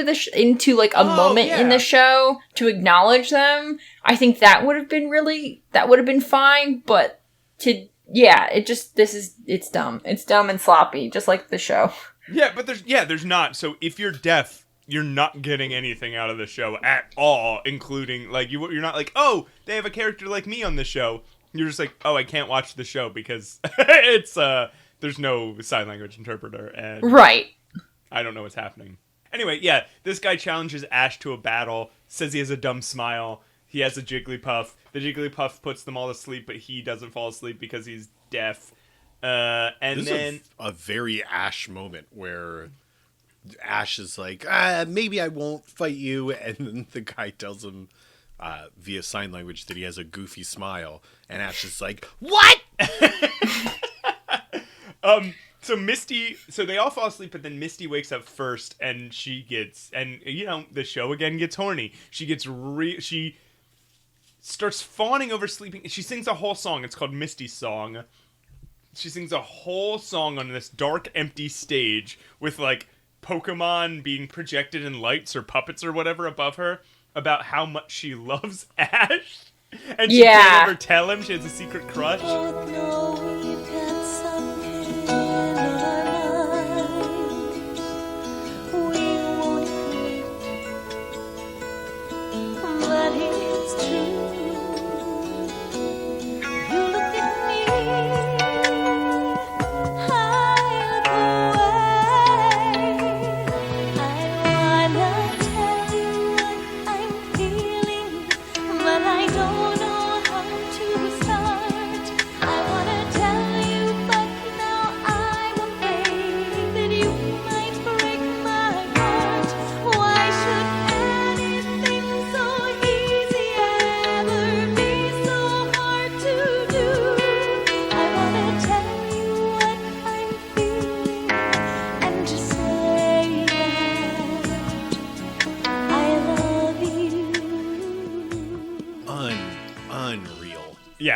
she's cleaning his face too, which is like what a strange love act. Right. Well, also way more intimate of a love act than say it wasn't inappropriate for a 13-year-old to be in love with a 10-year-old. Both of those ages are too young to clean each other's face as an act of affection. You know what? Here's the thing for our listeners, because sometimes we get some nerds who... Wait, nerds listen to the show? Yeah. Once in a while, quitting. We get one, and they'll send us a message about just with facts about Pokemon that we got wrong on the podcast, which we encourage. That's great. I love being corrected. But the if any of you know, what's the deal with Jigglypuff? Why does he pull out a marker after singing everyone to sleep and write all over their face? You won't ask the people on this podcast why that is? Do you know, Matt? I think, I mean, from watching the show, it's the microphone's a marker, and she's singing because she wants everyone to hear her beautiful voice. He or they, I don't know, sings, but like, I don't think it clicks in Jigglypuff's head that the song makes people fall asleep. So then they get really mad. The Jigglypuff gets really mad, and then goes pop, and then like to like get back at them like a drunk fraternity guy's just like, I'm gonna doodle all over your face.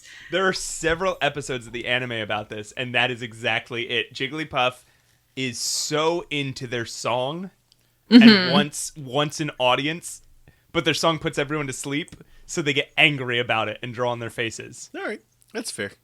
But look, if you have any deeper interpretation of it, 607-323-7168. Why does Misty like Ash? What is there to like? Because I always really liked it in the show that Misty was their friend, and not like not the romantic lead, or not the romantic thing you fawned over. Because like, you know, a lot of their shows, and still now, the like Power Rangers, you get the pink one and the yellow one, and they are the girls, and they exist to be the girls. Yeah. And like, it's nice that she was like, oh, I'm a girl, but also like, I'm a trainer and I'm a friend. Like, no one's crushing on her in the show that I can remember. I haven't seen all of the episodes, but yeah, girls can be friends. You're right, Matt. Girls can be friends.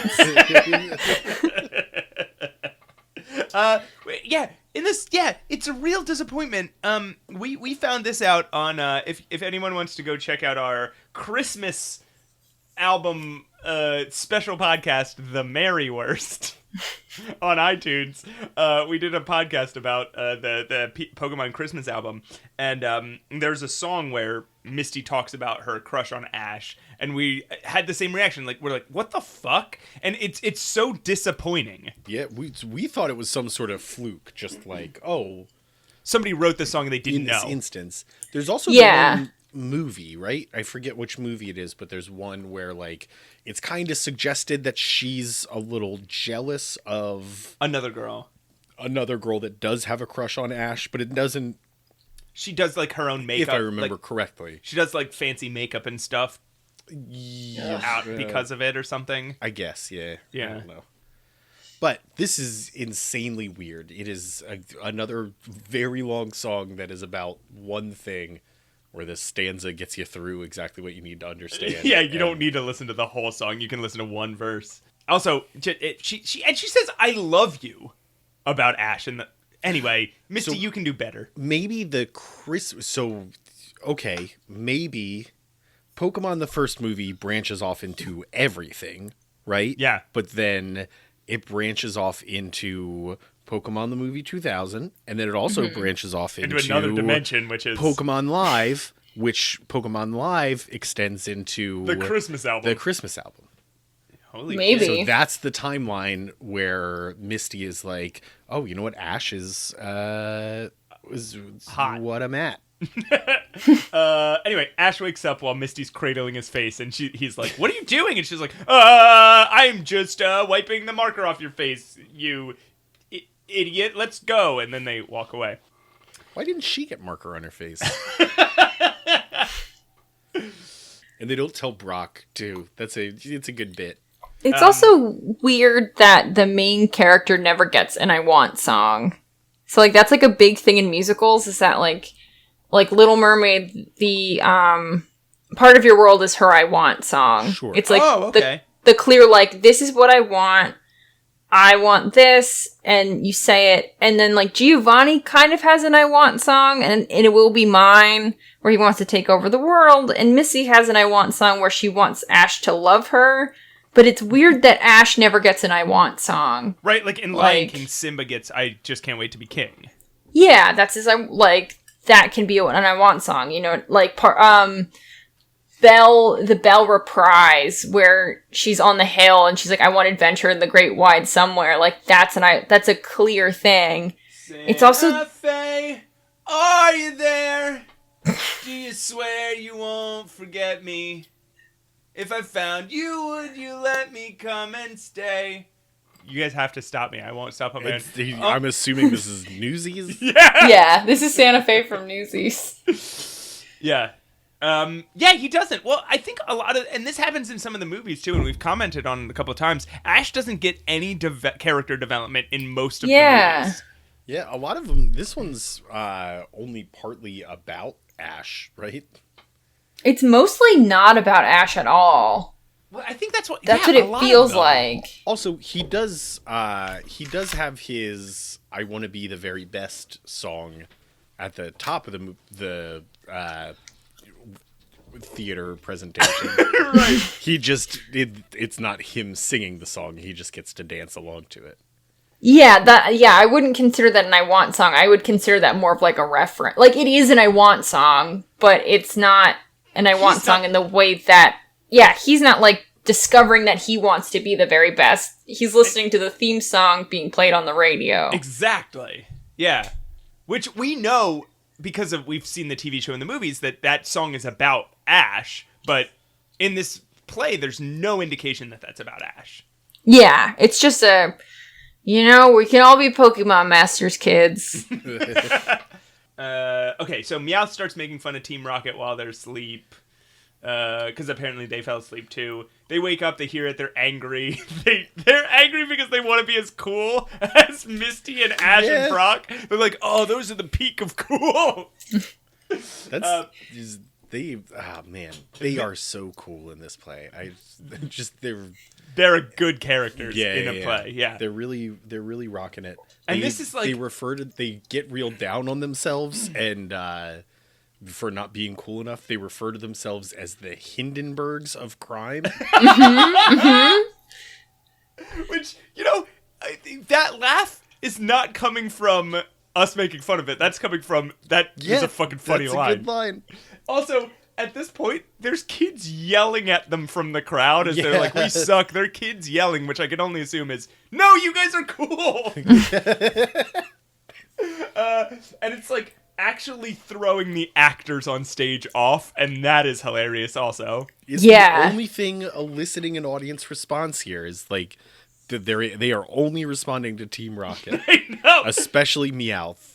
And then they sing a song called The Best at Being the Worst, which is like a tango about how they suck so bad that that's why they're good. And you know what? They are 100% correct. And it's a really good song. It's the best song in the thing, I think. And they are the best vocally out of everybody. Like, they actually can hit the notes and they can sustain, like, it sounds good coming out of their mouths rather than, like, Giovanni sounds like he's just barely getting through the song. Oh my god, who is that actor? Because it cannot sing at all. Yeah. We're like, oh, okay, this song is the best out of a pile of not good. This is the best of the worst. Like, That's literally, this song is the best of the worst of the musical. Yeah, the best of being the worst is the best of the worst. The very worst, one might say. We're the best at being the worst. We're statistically number one. Yeah, 100%. Incompetent. Hey, that's never been done. we're very good at being very bad. Oh! It's our rate of success that's sadly been weak. We'll just have to accept We're completely inept. That's what makes us so unique. We're the Hindenburgs of crime.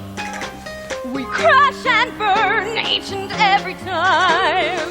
Masters of disaster. No one scores us faster.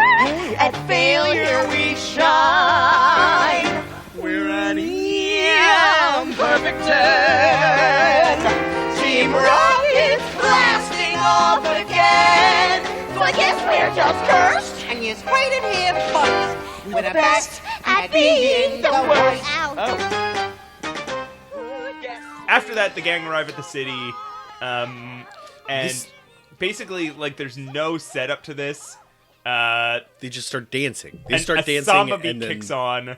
10 Pikachus join them. Yeah, Ash starts dancing and singing about how the only Pokemon he's ever going to use ever is Pikachu. Which is bad strategy. If you're gonna be a Pokemon master, that's bad strategy. The stage fills with Pikachus, and for some fucking reason, a dude doing yo-yo tricks. Yeah, pretty rad. Do you guys have any idea what that was about? There's a guy that just came out and started doing yo-yo. This is 2000s.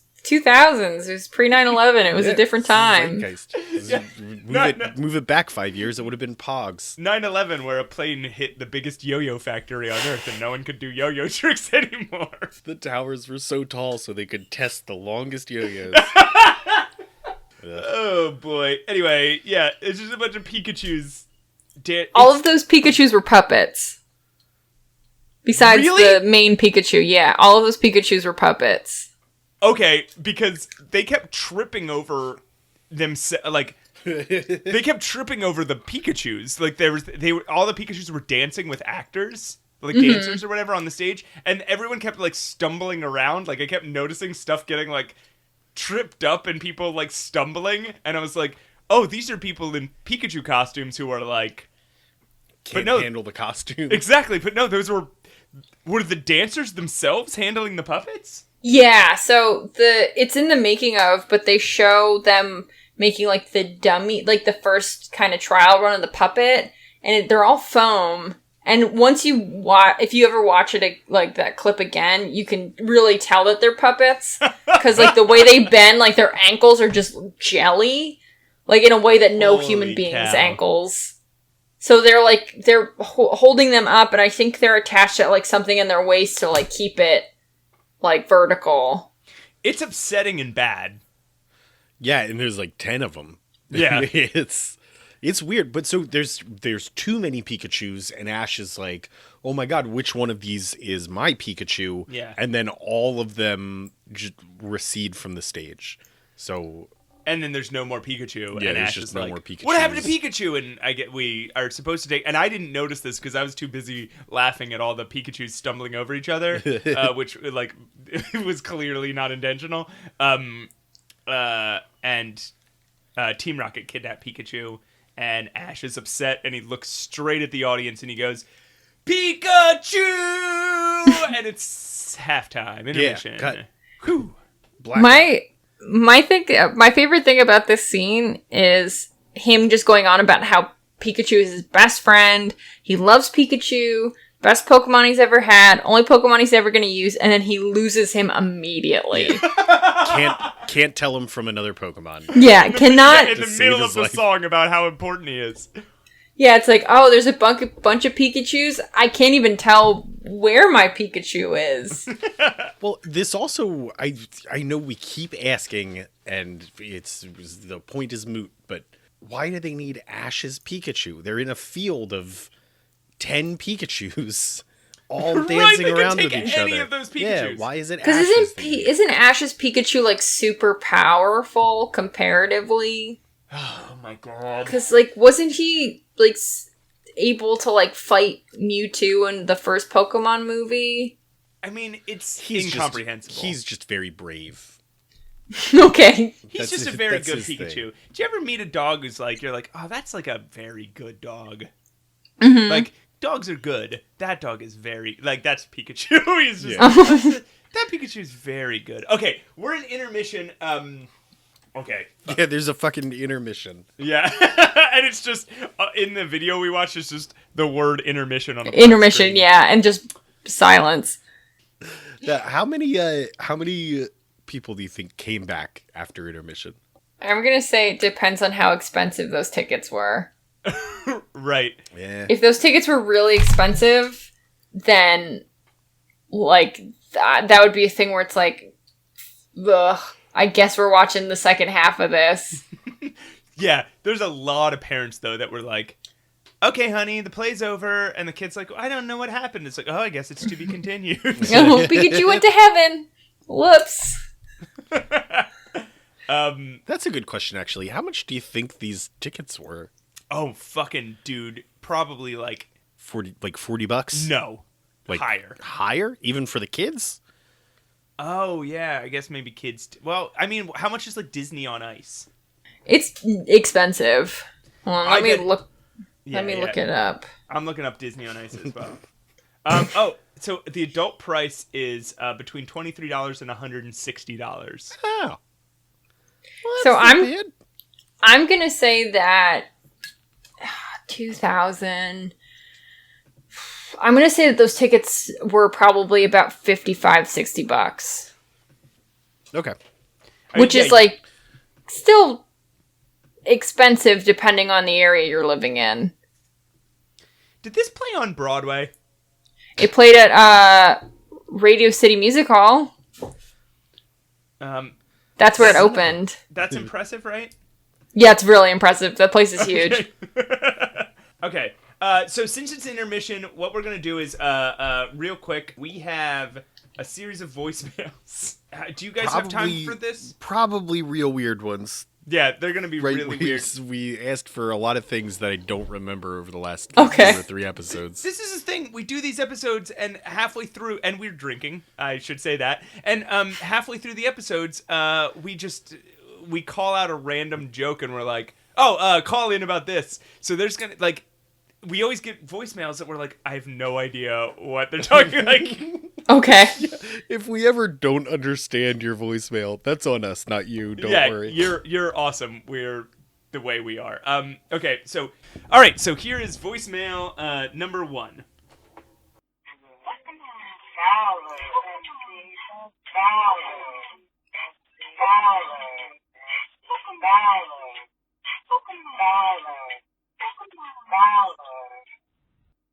I'm not an expert by any means, but there's my Pokemon song. Bye! Oh my goodness. Okay, could you hear any of that? No. Oh boy. It sounded like a Pokemon song, but I couldn't tell what the song was about. It was okay. Before we started recording, Matt was like, "Hey, do you remember if we asked people to just sing Pokemon names at us? Because we got some of those, and I don't know why." Yeah, that's definitely what it was. It was people singing their own names as if they're Pokemon songs, I think. Oh, right, because of that weird Pikachu short that we watched so long ago. And I guess the voicemails are just coming in now about it. Thank you so much for calling and doing that. That was bizarre and my new ringtone. Beautiful. Yeah, bizarre and beautiful. All right, let's just put on the next one. Yeah, that was super let's weird. roll along. All right. Hey, the very worst is Alvaro. I am calling for a couple reasons. Sorry I went over the time limit in my last assignment. I didn't know there was a time limit, but I will try to keep it concise this time. Here's my homework for the week. 1, beards, yes. Staff, no. Power, no comment. Does Pat love this movie? No. Did I see a dog get hit? No. Have I ever owned a dog? Yes. Poor Webster, I don't know, call him by his name. For Matt, from my ongoing questions, you say in the previous episode that power corrupts, and kind of a theme of Pokemon, but you're saying that you are incorruptible, and if you had the absolute power of Mewtwo, you would continue to be good? Is that what I am understanding? And then, Pat, what kind of food would you be eating? Andrew, hey, thanks, but I don't really like hiking, sorry. Thanks anyway. Hopefully this homework was better suited for you. Bye. Okay, so here's what happened. On a previous episode, we gave our listeners homework, and we were like, hey, call in about these 7 things. And I don't really remember most of them. So our friend Alvaro, who has been on the show and is a frequent caller, and thank you so much for calling and doing exactly what we told you to, which is call. Okay, what was any of that? I don't know. He asked me a question about what I was eating, but I don't know exactly what it was. I'm going to assume this is his response to Jeff's response to him. Basically, Alvaro and Jeff Stormer have been having a conversation with each other through this podcast. One thing he asked me was, so at one point he asked me what sort of Pokemon I would be. If you had the power of Mewtwo, Katie, what do you think would change about your life? I think I'd be less anxious. Because I feel like I'd have more direct control over certain things that bring me anxiety. Because you could read people's minds or fly around. No, that would make me more anxious. I mean, just the idea of knowing who in the world hates me and who in the world has a crush on me, like just those 2 things, right? Like, I don't need to know anything else. Like, I don't need to know every thought anybody's having. I just need to know who hates me and who has a crush on me, because those are pretty much the only 2 egotistical things I'm thinking of at all times with everybody. And now I'm just picturing, like, in your apartment, you have, like, 2 pieces of paper, like, tacked on your wall, and it just says crush and doesn't like me. And it's just a list of names. Every name of every person I know is written on my wall, and has a crush on me or doesn't like me is next to each one of them. Just a crude drawing of all of our faces. I mean, I would imagine next to most names would be both, right? Like, I imagine most people on Earth either don't have a crush on me or don't not like me, right? Like, this is the best thing about your hates me or has a crush on me chart is you've put everyone in the middle because you can't figure out which one it is. What else do you need to know about other people, right? Does this person hate me or have a crush on me? And it's like, if the answer's neither, all right, then I can move on. Alvaro, thanks for your call. He asked me what kind of food I would eat, and I don't remember. I know this is a follow-up question to a past question, but I don't remember what the past question was. If you were Snorlax, I'm going to say pizza. Okay, cool. I think he said beards. So he said beards, yes. Staffs, no. Cool. And he said, he said, should we call Porter Webster Poor Webster or Porter Webster? His take was call him by his name, which I reject. I think we should call him Poor Webster. Yeah, he's reached out to us since. If you follow us that's right. on Twitter. On Twitter, Porter Webster's reached out. We're allowed to call him Poor Webster. Yeah. So thanks for playing, Alvaro, but there's a bigger player in this game, and his name is Poor Webster. All right, what's the next voicemail? Hey, everybody. I apologize in advance for this, but I think I'm just going to go ahead and do it and get it over with.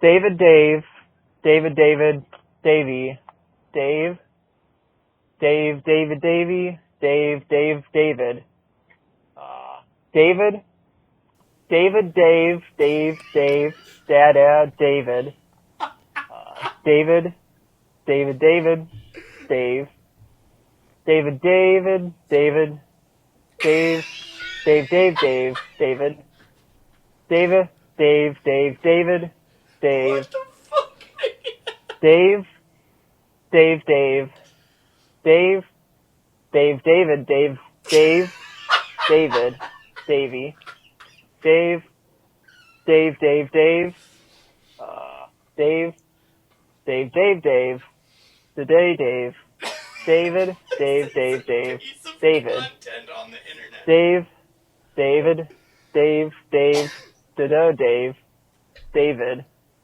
David, David, David, Dave, David, David, David, David, David, David, David, David, David, David, Dave, Dave, David, Davey, Davey, Dave, David, David, David, David, David, David. Oh, David, Dave, Dave, David, David. The David, David, David, David. The David, David, David. David, David, David. Did David, David. Did Dave, Dave, Dave. Dave, Dave, Dave. David, David.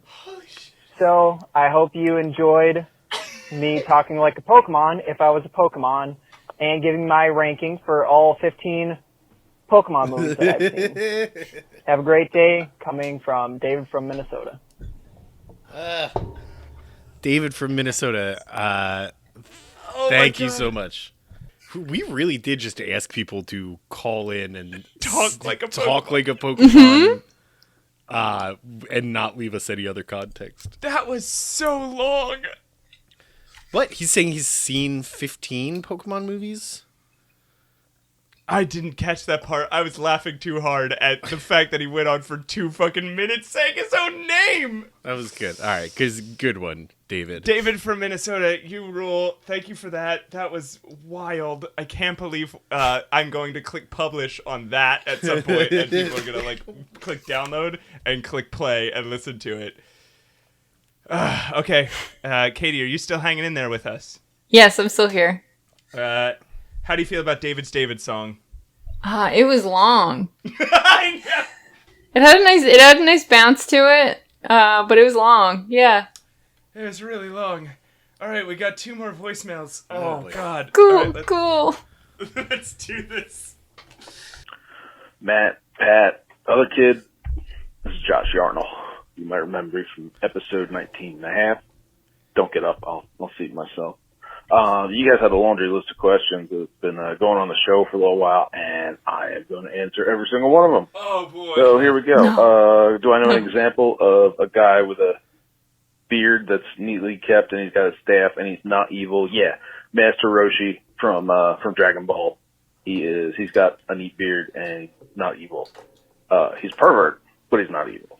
Number 2 is Master Splinter, all beard. Yes, he is absolutely all beard. A regular rat is not. Splinter totally is all beard. Is hair a head beard? No, that's stupid. Why would you even ask that? Who hasn't earned the level of power they have? Well, I don't talk about religion, politics, or the Great Pumpkin, so we're going to skip that. Does Pat actually love the Volcanion movie? Yes, he does. Have you ever seen a dog walk away from getting hit by a car and be just fine? No, of course not. What's the matter with you? Do you have a dog? My girlfriend has 2, so I kind of have 2, so I'm going to go with 2. Does Porter Webster consent to being called a Poor Webster? Well, he does now. Do you know somebody who has watched every Pokemon movie? No, who would do that? That's disgusting. Are you doing all right? Everything's fine. We're fine. How are you? And lastly, do you remember all the weird side characters? Let's see, there was Muscle Mullet Man, there was the Pokemon Hunter, the Hot Dog Robot. Gosh, who's that? There's that one guy in the middle too, and I can't remember. I don't know. There's at least those 3. They're like the core guys. It's like watching an episode of Mask. It's always like the same 3 guys, and then they tack on an extra guy who has a weird truck or something like that. So it's you know, every episode would at least be like those 2 guys and the Hot Dog Robot. Yeah, that sounds good, right? So anyway, the podcast is okay, I guess. But I don't know. I'm gonna go lay down. I'll talk to you later. Thank you, Josh. Thanks, Josh. You said that watching all the Pokemon movies is disgusting. He also said that somebody, I don't know who, but somebody is a pervert, but not evil, Katie, just a pervert. Do you want to weigh in on this? Do you know somebody with a character who has a beard but no staff and is not evil? I'm trying to think. I think this was posed by Andrew Nealis. Beard but no staff and isn't evil. Yeah. I think he was saying all bearded characters are evil unless they have a staff. I'm blanking on that. Yeah. Yeah. But also there is 100% on the Wildwood Boardwalk in New Jersey. There's 100% a t-shirt that says pervert but not evil. Oh boy. Okay, here's the last voicemail and then we'll fucking get back into this. I can't believe. Oh boy. Hello, the very worst. Long time listener, first time caller. This is Luke here. you appeared on my podcast, Luke Loves Pokemon, at Christmas last year. On your recent episode about Pokemon the movie I Choose You, you asked a few questions about Japan, and as I live in Japan, I thought I would answer them for you. So here's some fun facts about Japan for you. Actually, wrestling is huge here in Japan. The Japanese wrestling scene is even popular with wrestling fans around the world. And Incineroar is not only based on a heel wrestler, he's actually based on a specific wrestler, Whoa. Thunder Liger, who wears a big, tiger mask. Whoa! The wrestling dude in Tekken, King, I think is also based on this guy. Whoa! And then, another fun fact. Japanese schools do have fences on their roofs because suicide is so massively prevalent in Japan, including in schools and businesses. There's a lot of pressure on Japanese students, and that's a fun fact. Maybe Ash was on that roof to kill himself because he lived in a world without Pokemon, which, I get.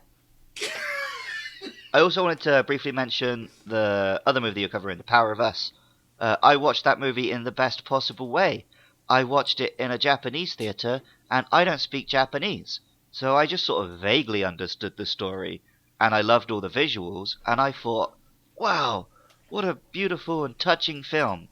And then afterwards, people I know who watched it in English were like, yeah, it's pretty dumb, the story's all over the place, it's a stupid film. I was like, it's stupid, but it's pretty. Anyway, thanks guys, bye! Love you. Luke from the podcast Luke Loves Pokemon. That guy really loves Pokemon. I didn't know any of that. I know the character King from Tekken, and I know Incineroar. I didn't know that was based on a real Japanese wrestler. And that Japanese suicide fact is really sad. Yeah, it's super sad. That's fucked up. Thank you, Luke. Thank you, Luke. If anyone wants to call and sing their own names or tell us something incredibly depressing, 607-323-7168. Katie, do you have anything to say about those voicemails? They were all nice. They were nice. We have a nice, very nice, very odd fandom. Mm-hmm. But they know about a wide range of things, which is why we pose so many questions to them. Katie, do you want to pose a question to the fans so that they can answer on the next thing and have the next guest be totally confused like you were? If you could replace one character in fiction with a Wobbuffet, who would it be and why? Oh, that is a slam dunk question. I hope everybody calls 607-323-7168. All right, let's get back into Act 2. This one ought to be a good bit shorter, right? All the substance is in Act 1. Act 2 is just a bunch of long songs about how much everyone loves each other. Mm-hmm. Yeah, okay. So what brings us back from Act 2 is Hamilton...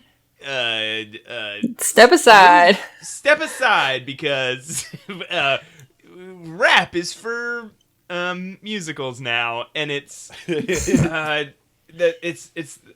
song "What Kind of Pokemon Are You" by the Pokedex is the one who sings this one. What kind of Pokemon are you? Are you loyal through and through? And do you have a heart that's true? What kind of Pokemon are you?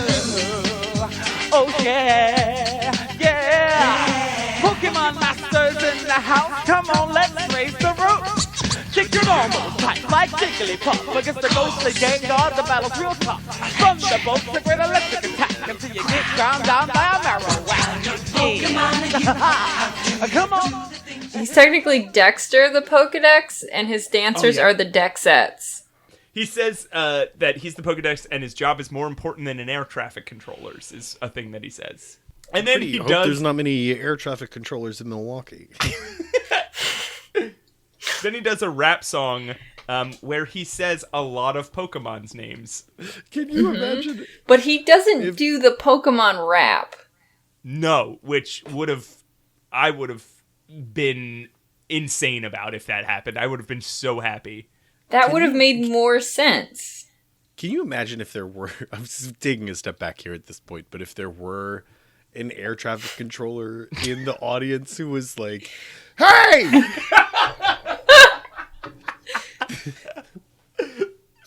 Just trying to... Hey, it's a good job. It's a good, honest job. I saved lives. It's not what I wanted to do, but it's what I'm gonna do. Do you have any idea what I go through on a daily basis? Come on, Tyler, we're getting out of here. He's pulling his kid by the arm. But Dad, the mecha. But yeah, this guy just does a rap where he mentions 65 Pokemon. So, also, in the rap, he says the words hip-hop. Mm-hmm. Like, a lot of times. Yeah. Like, during a lot of the musical breaks, he'll just go, hip-hop. Yeah, hip-hop. And it's really fucking weird. It's like if all song genres reminded you of what the song genre was in the song. Metal music. This is metal music.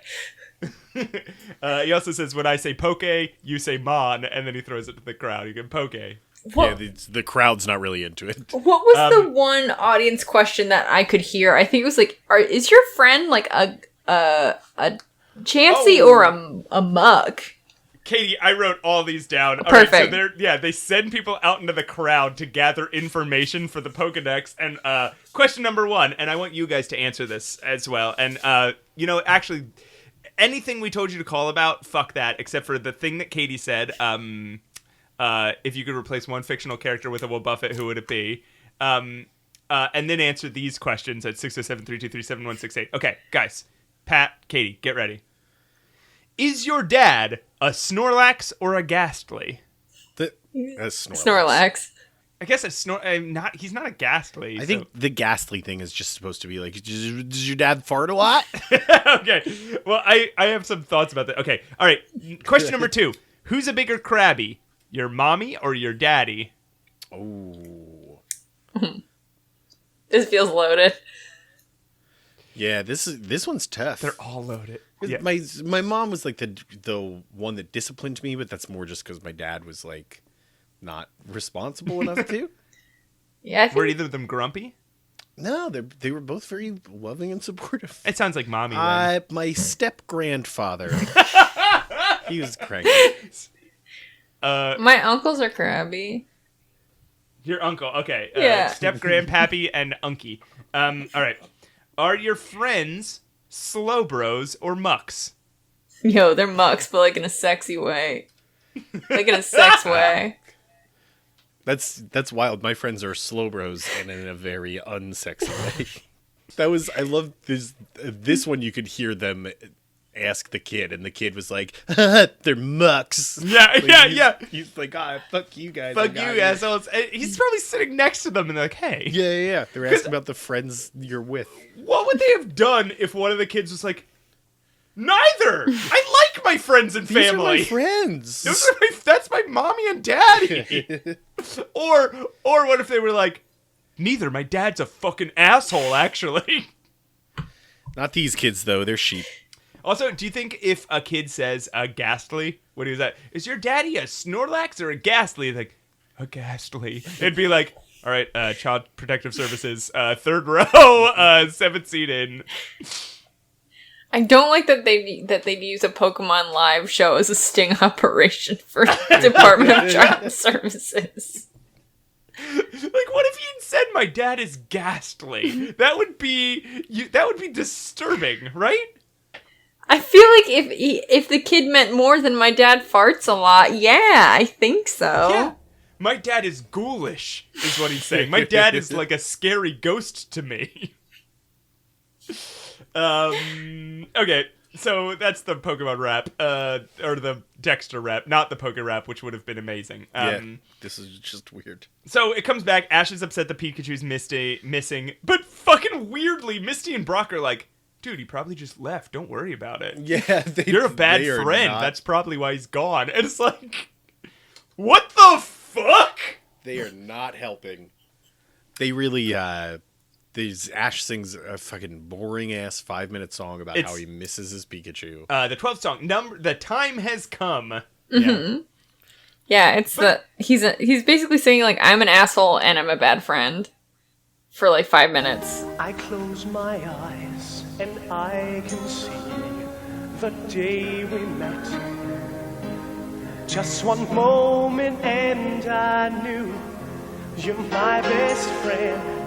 Do anything for you.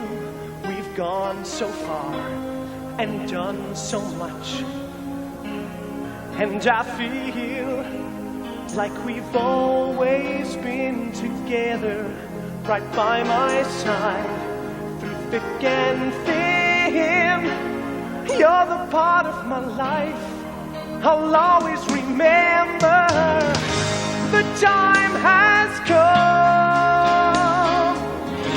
It's for the best, I know it is.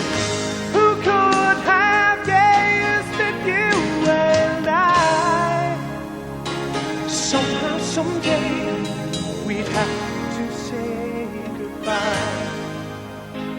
The point of the song is, I don't know where you went, but I guess this is for the best, and it's time I get over you. Yo! Pikachu got kidnapped! It's like, can you imagine getting kidnapped and maybe on your way, like, as you were in the trunk of a car being driven away from your friend who you were with and who you'd be like, oh, they'll tell somebody that I got kidnapped. It's like, oh, maybe this is for the best. You'd be like, what the fuck? Also, it's been like 20 minutes. I know. Yeah, or like a parent situation where a parent, like, a child is kidnapped and like, well, we had a good run. Yeah, I guess I wasn't a great dad, so, hope he's happy.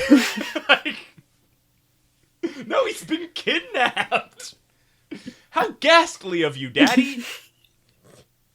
Rob said that this song sounded like a praise song, like a contemporary like Christian pop number.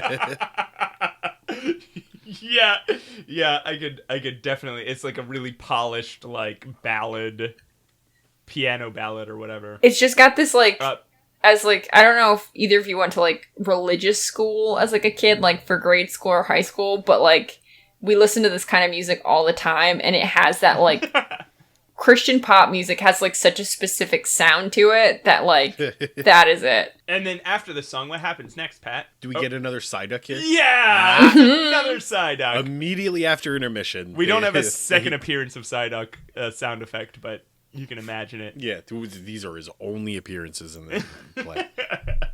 Then we cut to Professor Oak and Ash's mom in cages. And Oak is trying to karate chop open the cage. And this is where we find out that Ash's mom used to date Giovanni, and then he joined a gang, and then she met Ash's father, and then she left Giovanni to be with Ash's father. Scandalous. Yeah, but she is very much like, look, this was a different time in my life. This is just a thing that I got into when I was young and dumb, and I very much regret it. Once again, I was young and very horny, and that dude did it for me. Yeah, but I think that's a very understandable place to be coming from. And Professor Oak is like, you whore. He's so mad. Yeah, and then Giovanni comes in and he's like, he comes in and he's like, I don't remember you being so mean, because she walks in while she's saying like, I left that horrible man Giovanni, and he's like, stop being mean to me. Yeah. There's a surprising amount of people hearing other people talk shit about them behind their back in this play. And then being like, hey, that was mean, actually. Then Giovanni pulls Mecha Mewtwo out, shows it to them, and then says he's going to steal Pikachu. And then he does a reprise, a dark reprise of You and Me and Pokemon. And it's all the lyrics just changed to be evil. Yeah. It works. Mm-hmm. They have like a weird organ sting behind it, so it sounds like sounds super evil and everything. One hand ruling the planet each day is mine to run your live. To serve your master, my reign has just begun. My world, you and me, my Pokemon, will be one for Pokemon. That's one of the better songs, to be honest. It's like, it's short and it's like moody, and I kind of... Yeah, and Team Rocket comes in the middle of it and has like a good little set. Yeah, they come out and they sing their motto. This is the song Double Trouble with Team Rocket. They sing their motto first, and this is where they were very sexual. A lot of body rubs, a lot of hip swaying, a lot of like sinking down to the ground and then lifting themselves up with sexuality. This is also the third time we hear this. This is the third time in the show we hear them do like the prepare for trouble and make it double. Yeah. But the only time that it's a sexy song. Yeah, this is the only time where you'd like want to like conceive a kid to it. But they have Pikachu and they bring him to Giovanni. I'm just gonna rush through this, guys, because almost nothing happens. It's just thing after thing here. They try to get Pikachu to attack Mecha Mewtwo. It doesn't. So Giovanni's like, well, go get Ash. So Ash can make Pikachu attack it. Pikachu zaps the cage that Delia and Oak are in, which apparently doesn't electrocute them to death, even though the cage seems to be made of metal. It just opens the cage. It just opens the cage, and they get out, and they just run away. And then Team Rocket do a little reprise of Double Trouble where they say they're going to go catch, quote, Ashy Poo. Mm-hmm. Then Great. Brock and Misty are walking through the woods. Brock finds out that Misty has a crush on Ash. And he's like, you like Ash. And she's like, no, I don't. And he's like, yeah, you do. And she's like, okay, I do. And then... Here is the song of the fucking... This is... The song of the musical is called Two Perfect Girls by Brock Brockerson. Brock's whole fucking thing, man. Just Misty is like...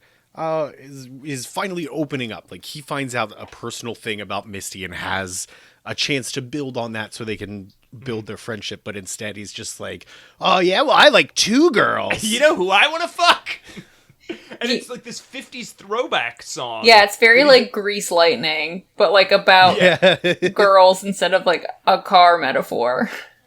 A one-woman man's what I wanna be. Stay by her side so faithfully. I would if I could, but it's just no good. There's two perfect girls for me. Yeah. Jenny, oh Jenny, woo, joy, oh joy. A one-woman man's what I wanna be, but there's two perfect girls for me. Ooh, Officer Jenny, oh can't you see? You can lock me up and throw away the key. Oh Jenny, if loving you's your crime, then sentence me now and I'll do my time. My uniform beauty's simply the best. She's got my heart under house arrest. But before that cop names me her boy, I'm head over heels. I'm head over heels for a nurse named Joy. Jenny, oh Jenny, Joy, oh Joy. He's running back and forth between Officer Jenny and Nurse Joy and talking about who... And it's actually, like, it's weirdly well written. Like, he goes on and on and on about, like, why he likes Officer Jenny, and then follows the like, at the last line of the verse is like, but then why am I so into Joy? And then he does a chorus, and then he runs over to Joy, and he goes on and on and on about why he likes Joy, and he's like, but why am I so drawn to Jenny? It's like, for the most... bonkers song in the whole musical. It's like one of the most carefully, thoughtfully written ones. Yeah, they built set pieces for it and everything. Yeah. There's a little police station and a little nurse station. You know, it being Grease Lightning is dead on. Yeah. That's exactly what's going on here. And this is where it's like, yeah, Brock, clearly you're just like a poly dude. Yeah, you just don't have the language for what, like, your feelings are. I know, like, be smart and kind and ethical about it. Like, this isn't, like, as big of a problem as you're making it out to be. You just have to be fucking honest. Yeah, this is, like, what Pat said. Like, this is that, like, I feel like we've all been friends with this person where it's like, oh, I'm opening up about my problem. And, like, it's really hard for me to talk about. And then they're like, oh, yeah, there's your problem. Throw it in the trash because I'm going to talk about my problem, which is more important than your problem. And double yours. Yeah, it's double your problem. It's your problem, only actually kind of cooler and harder for me than yours is for you. Yeah, and I'm like, no, but mine is hard too. Like... but being, like, not a shitty person, you end up being like, oh man, that does sound... Yeah, that does sound hard. I'll help you. I'll help you out. After the horny song, Misty says, boys, you're either chasing every girl you see or you're ignoring us to spend time with your Pokemon. Boys. Katie, is that relatable? Is that a relatable sentiment? Are all of us either chasing every girl we see or too obsessed with our Pokemon? As someone who's an adult, no, I don't think that is applicable to my life anymore. But there was a time where you were like, yeah, you're right, Misty. I think there's different statements I could place it instead of like you're either chasing us or you're doing hobby. I mean, as a person who's attracted to boys were very confusing at that age, and we're actively told that the worse you are at communicating, the better it is. So it was hell. God. That's a very good point. Yeah, I bet that was a fucking struggle. Is like, yeah, I was also of that age where like people were actively telling me like, I don't know if I don't think you guys probably got this, like, but it was like if he's mean to you, like, that means he really likes you. Like, that was the stuff that I was getting at that age. Not like, it's either you're kissing me or you're playing baseball. Like, what have we like, done? Why are you being such a dick? What have we done as a culture to young girls? Like, that's so horrible. Yeah. What have we done to young men? What have we done to young people? 607-323 answer that question. 7168. What have we done to the youth of this country? All right, as of 2000, what have we done to the people who in the year 2000 were considered youth? Cut to another part of the woods where Delia and Oak are talking about how she doesn't want Ash to find out she used to bone Giovanni. And I don't think he needs to know. You don't have to tell your sexual history to your child. God, Oak's still really mad about it too. Like, just chill out, man. I know. It's the next song, which I actually think is the most musically interesting song of the entire show, and it's I've Got a Secret. Yeah, it's because it tries to do something. That's like, everything else is very safe, where it's like, oh, this is the tango number. You've all heard the tango number. We're gonna do this. You've all heard this kind of song before, but this felt like, oh, we're gonna try something a little bit more complicated here, rather than just like, I'm gonna plant and sing out into the middle distance for 5 minutes. I can never tell him what happened long ago. The truth about my past is something he should never know. I can never tell him my feelings deep inside. The truth within my heart is something I must always hide. His whole life lies ahead, so much training to be done. And as his mother, I'll protect the future for my son. His love is overwhelming and it's light I'd like to be, but he shares it all with Pokemon. There's just no room for me. I've got a secret.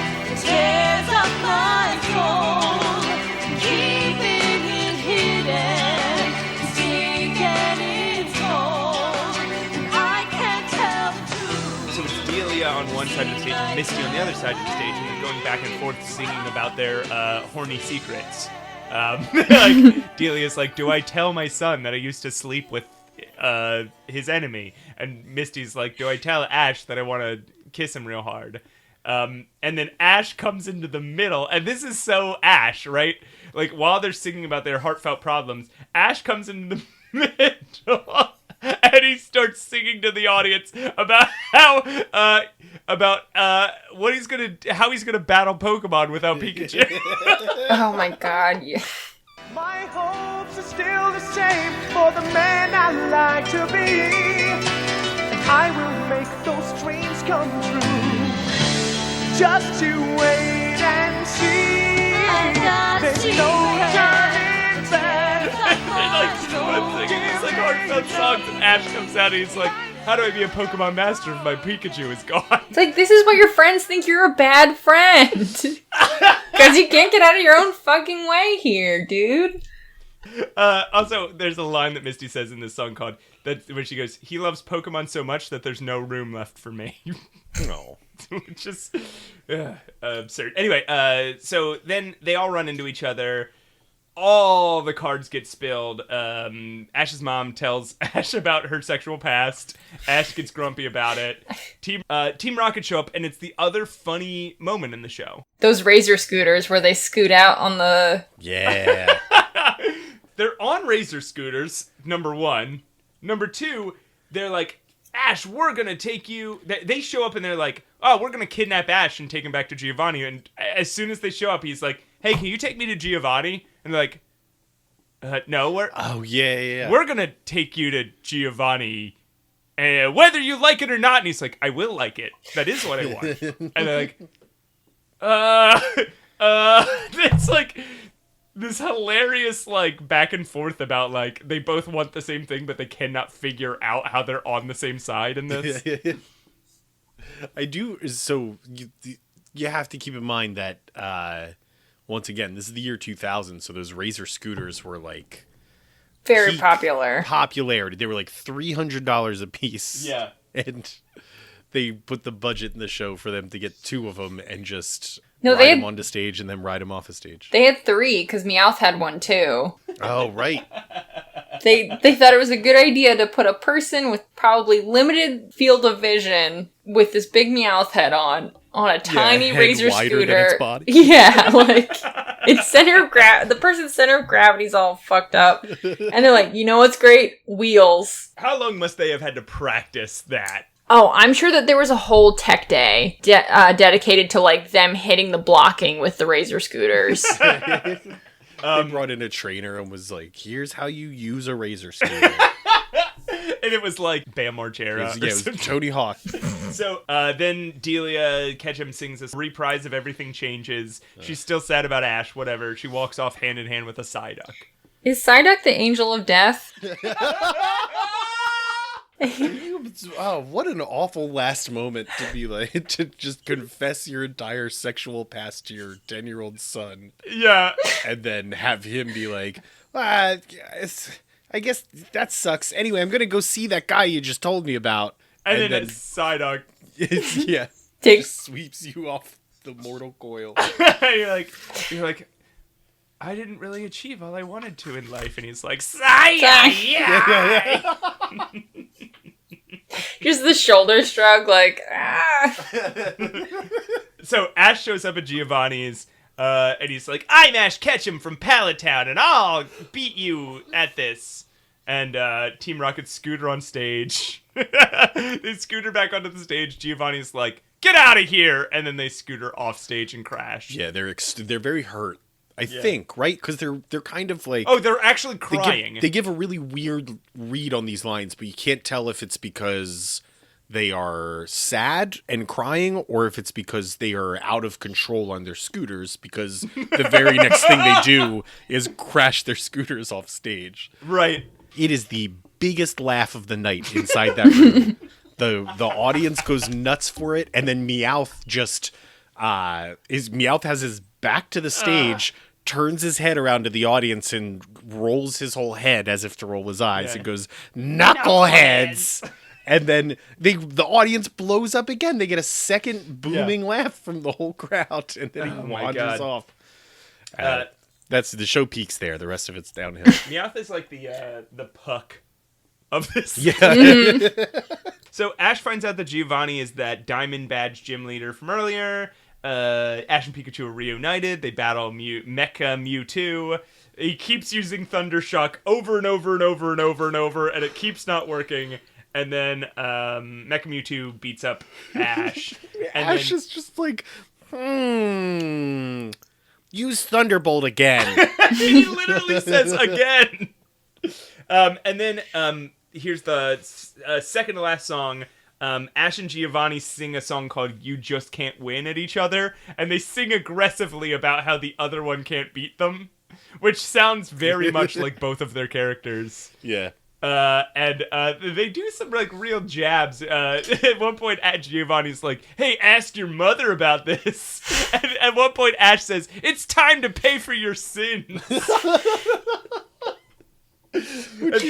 By which he means sleeping with his mom. Yeah, right? Yeah. Thankfully, this song is like super short, but yeah, it's got a lot of ends. Your way out of your league, you've more than met your match. Guess you're slowing down, old man can't hit what you can't catch. Soon the whole world will know the genius of my plan. I will find a way to stop you any way I can. You're such a goody two-shoes, it's more fun being bad. No one's gonna side with you, you'll start raving mad. Oh yeah, just ask your mother. That's all in the past. Listen to me, little boy. Guys, finish last. Oh no, you just can't win. So Pikachu and Mecha Mewtwo fight, and then Mecha Mewtwo is about to crush them, right? Mecha Mewtwo is like, well, you guys are out of luck, and now I'm just going to blow you up. Except for then what happens? Our favorite thing. It's a force field. Our favorite thing is Ash punching a force field. Oh, you're right. I'm sorry. Yeah, no, a force field appears. They have to explain on stage that... Oh, it's a force field. Yeah. Because guess what? Real Mewtwo shows up to save Ash and tell us that the true power is within us. He's been watching the whole time. And he knows all about Delia Ketchum's sexual indiscretions. Yeah. He goes up to Ash and he's like, Ash, you don't know me, but we've met before. Like, he goes in, he just reveals, like... I brainwashed you. I erased your memory after the last time we met, so and Ash is like, don't be shocked. Ash is like, what? Yeah. And then he just erases his memory again. Yeah. So okay, this is one of the things where because we couldn't see the screens on the side, this part didn't make any sense. I don't know that it would have made a... Here's what I believe happened. I was saying I agree with Pat. I don't think anything would have made this make more sense. Here's what I believe happened. I believe, and not having seen those screens, what I believe happened is that Mewtwo used his psychic powers to put Ash's memories of being like a good Pokemon trainer or whatever.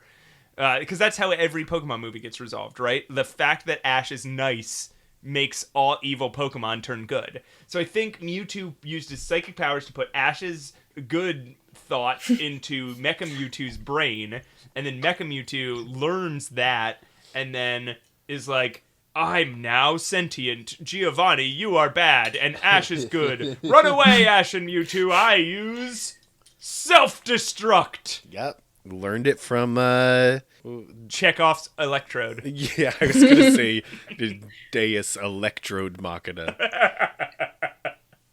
Also, like, what a weird, heavy thing to end a show with.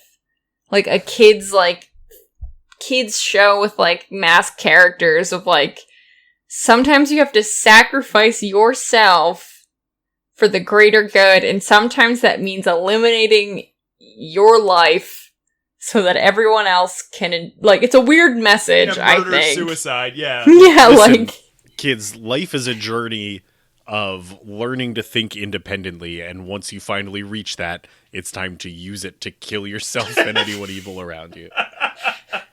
Ash wakes up in the woods with all his friends. And no memories. Mewtwo wiped his memory again. He forgives his mom for the sexual indiscretions of her past. God. He gives Misty the diamond badge for her birthday that he missed 3 weeks ago.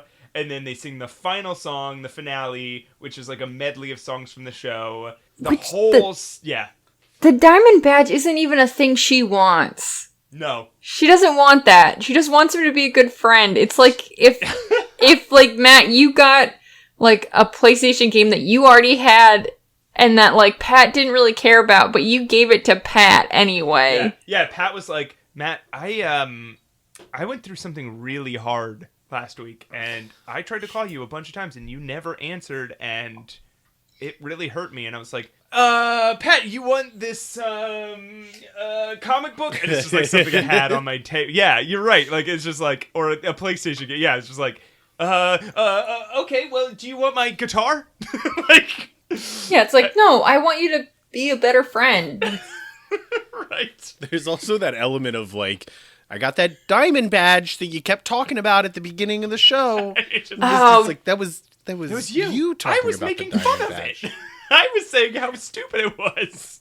I thought that my brain went to like, oh, were you implying that like diamond badge, like diamond ring, because like women love rings and stuff like that? Like, I think it was. That's supposed to be his pledge to her. I think. Yeah, they're kid engaged. They're engaged. They're gonna get married and have children. Child marriage. Pokemon World is a weird place. Where at 10 years old, you go off on your own forever. Yeah, and by 12, you're you married. marry a 13-year-old girl when you're 10. That was the fucking music. Then that stage fills up with Pokemon, and it's wild, and it looks bad. It's a bunch of... It looks so bad. It's a bunch of statues of Pokemon, like, shaking back and forth in front of a picture of a bunch of Pokemon. And they're doing a curtain call. So they're having the actors come out one by one and having them do like 3 or 4 high kicks and then stand in the middle of the stage and pose. And then bow. And then back up. So the next character can come. Yeah. It's such a weird... Very odd. But that's it. Then they do a weird Star Wars text crawl at the very end. Did anybody watch? I stopped. Yes, I did. The post credits. Yeah, it was Misty. The Misty that was supposed to go on, she was sick, so the understudy went on in Milwaukee, and it was her first performance. And you know what? She did pretty good. That's that's like the text that like scrolls up. Like, and you know what? She did pretty good. Oh my god, that was that girl's first performance? Yeah. Yeah. And it is, Katie's right, it's a very supportive, like, hey, just so you know, this is an understudy. It was her first time doing this role in front of people, and she did a great job, but it crawls through the way that the opening text of Star Wars does, where it's real big. I think it's even on a star background. I have so many... Okay, number one, why... make that the official video that you upload to the internet. The one with the understudy? It honestly seems like this was just the one that they were filmed. Because again, they didn't get to film any of the other ones because they were like, we'll film in Milwaukee. Yeah, and honestly, like I don't know if this is like the production company's recording of it. Or if it was like the theater in Milwaukee recorded it and had the footage. To them, and then they were like, this is our only video of it. We thought this would run 100 years, but it didn't. So this is our only copy. Because they have like the professional footage that they use for the trailer that's like close up and it's like kind of loose air quotes here, like dynamic shots. So like it makes it look really cool. But this was all like, it was filmed like a high school musical. Yeah. Where it's like your uncle or like whoever the tech director of your high school like planted a camera in the back and will kind of move it and zoom in when he thinks it's necessary, but mostly it's going to be a wide shot. Oh man, I wish we had gotten some inappropriate zooms in this. Oh, that would have been great. You know what we never addressed but permeates the entire movie? Huh. Did you guys hear the heartbeat that was going underneath the entire thing? No. Was that just me? There was like a Telltale Heart style, like, maybe I'm losing my mind. It is a couple of days before Halloween. This is our Halloween Spooktacular. That's right, everybody. So boo. I hope Pat's little spooked you. Scared you. Really? You heard a heartbeat though? Yes, I swear to God, we can go back and check it, but there's just like this is like it's a this fucking very Haunting quiet of Hill sound House. that anytime like the lights went black and the stage was supposed to be quiet in between scenes, you just heard this boop, boop, boop, boop, boop, boop. And it was freaking me out. It made the whole thing feel very tense and a little scary. Happy Halloween, everybody! Somebody else has to have heard this. I will have to go back through it and see, and then I will confirm or deny what you're feeling. Please call 607-323-7168 and deny what Brandon said.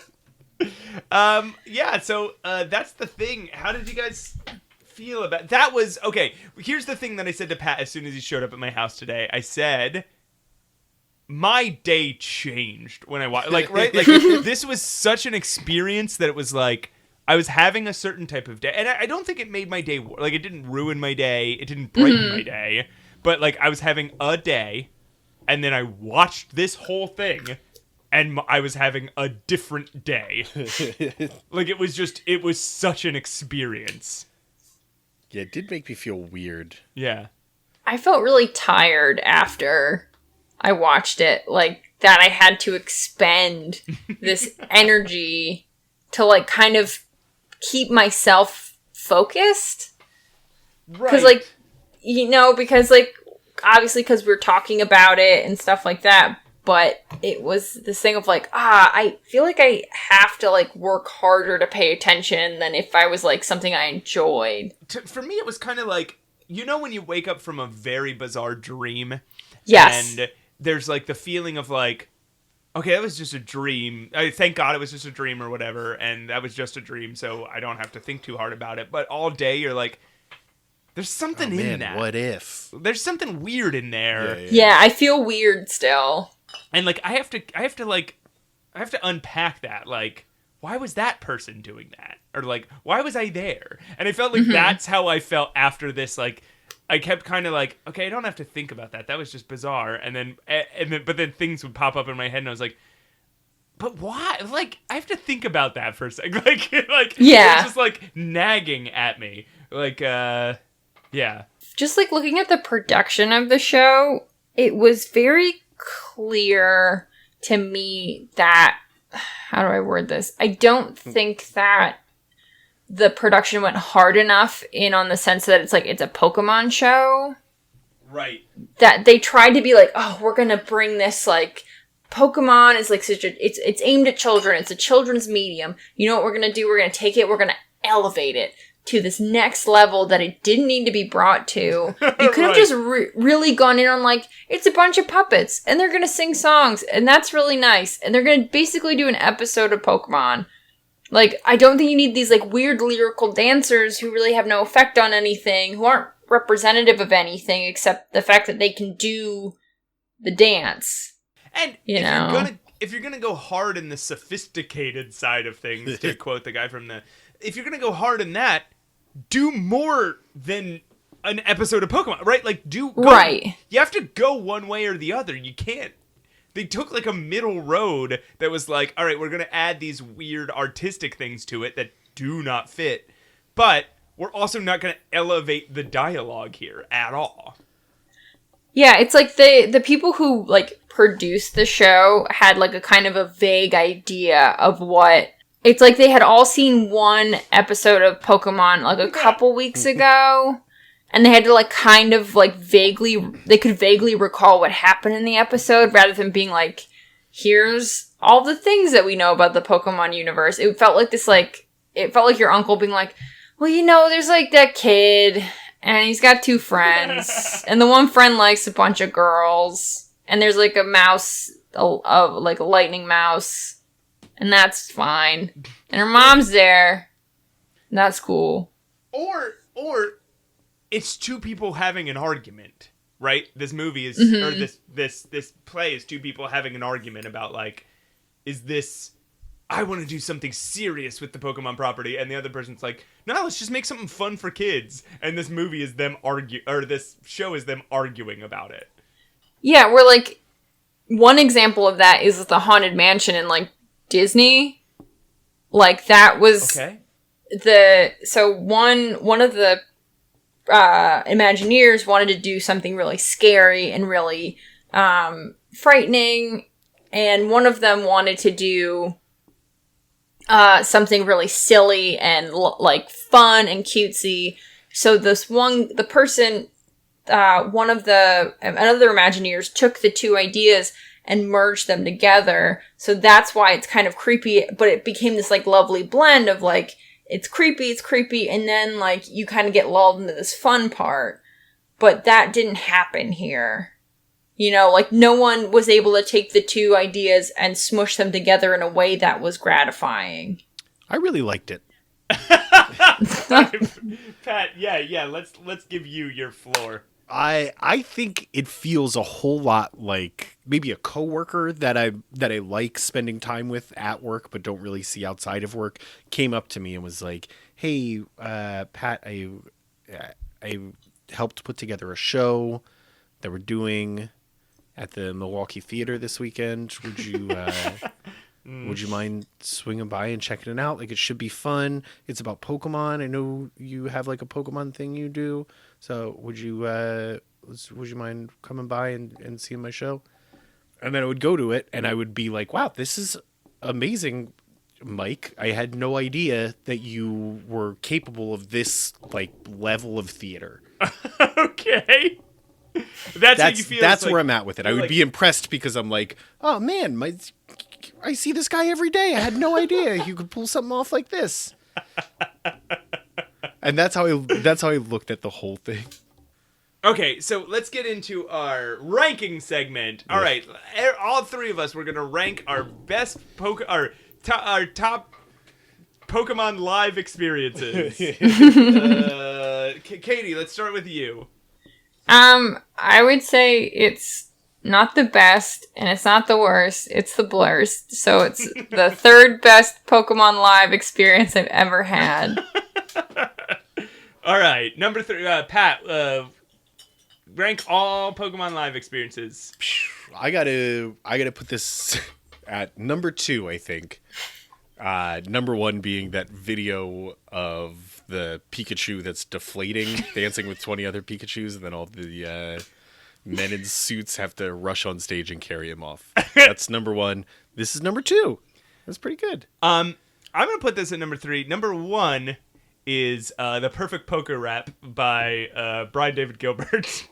Number 2 is the video where the guys rush on stage Pikachu and just pull the deflating Pikachu off, and it's like, it looks like a political assassination. We'll tweet the video out. If you haven't seen it, it's beautiful. And number 3 is Pokemon Live. Yeah.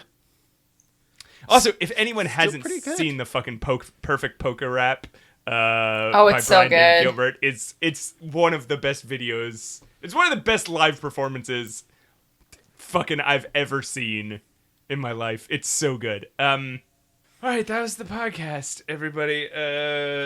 I can't believe we talked for 3 hours about this fucking thing. Yeah, we really. Yeah, we did. We said we're not going to take this long. This show is about absolutely nothing, so there's no reason to. And then we talked about Brock's very dark and very serious future. For fucking a half hour. For about a half hour, yeah. Yeah. All right. Well, Katie, thank you so much for being on the show. Do you have anything you need to plug? You would like to plug? Do you really need to plug that? The only thing I have to plug is that there's 18 more Tuesdays until Mardi Gras, so that's really fun for me. It's a fun little countdown I get to enjoy. Woo! 18 more Tuesdays till Mardi Gras. Pat, what do you got going on? I just celebrated my 1-year anniversary with my wife, so fuck anyone that hasn't made it a year yet. Fuck. My 1 year's in 2 weeks. Well, I'm gonna go fuck myself. Well, yeah, Good Katie, luck, come see me in 2 weeks, I guess. Yeah, I've got fucking nothing. I'm a little confused about the timeline of this podcast because we might have recorded an episode out of order, but very soon season 2 is coming up, and we are going to rewatch all these Pokemon movies. That's right. We're not going anywhere. So we'll see you when we see you, guys. Katie, would you like to come? We don't have an outro tag for this podcast, and oftentimes we just do a weird joke where somebody yells "bye" in a weird way. Would you like to take a stab at creating an outro tag for this podcast? 36 episodes in or whatever. Okay. All right, tell us when you're ready. Okay.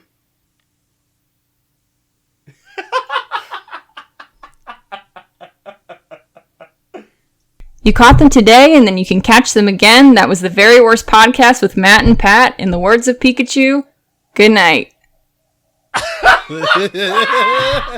That's okay. Yeah, that's beautiful. That rules. That's perfect. Okay, I'm just gonna stop at that.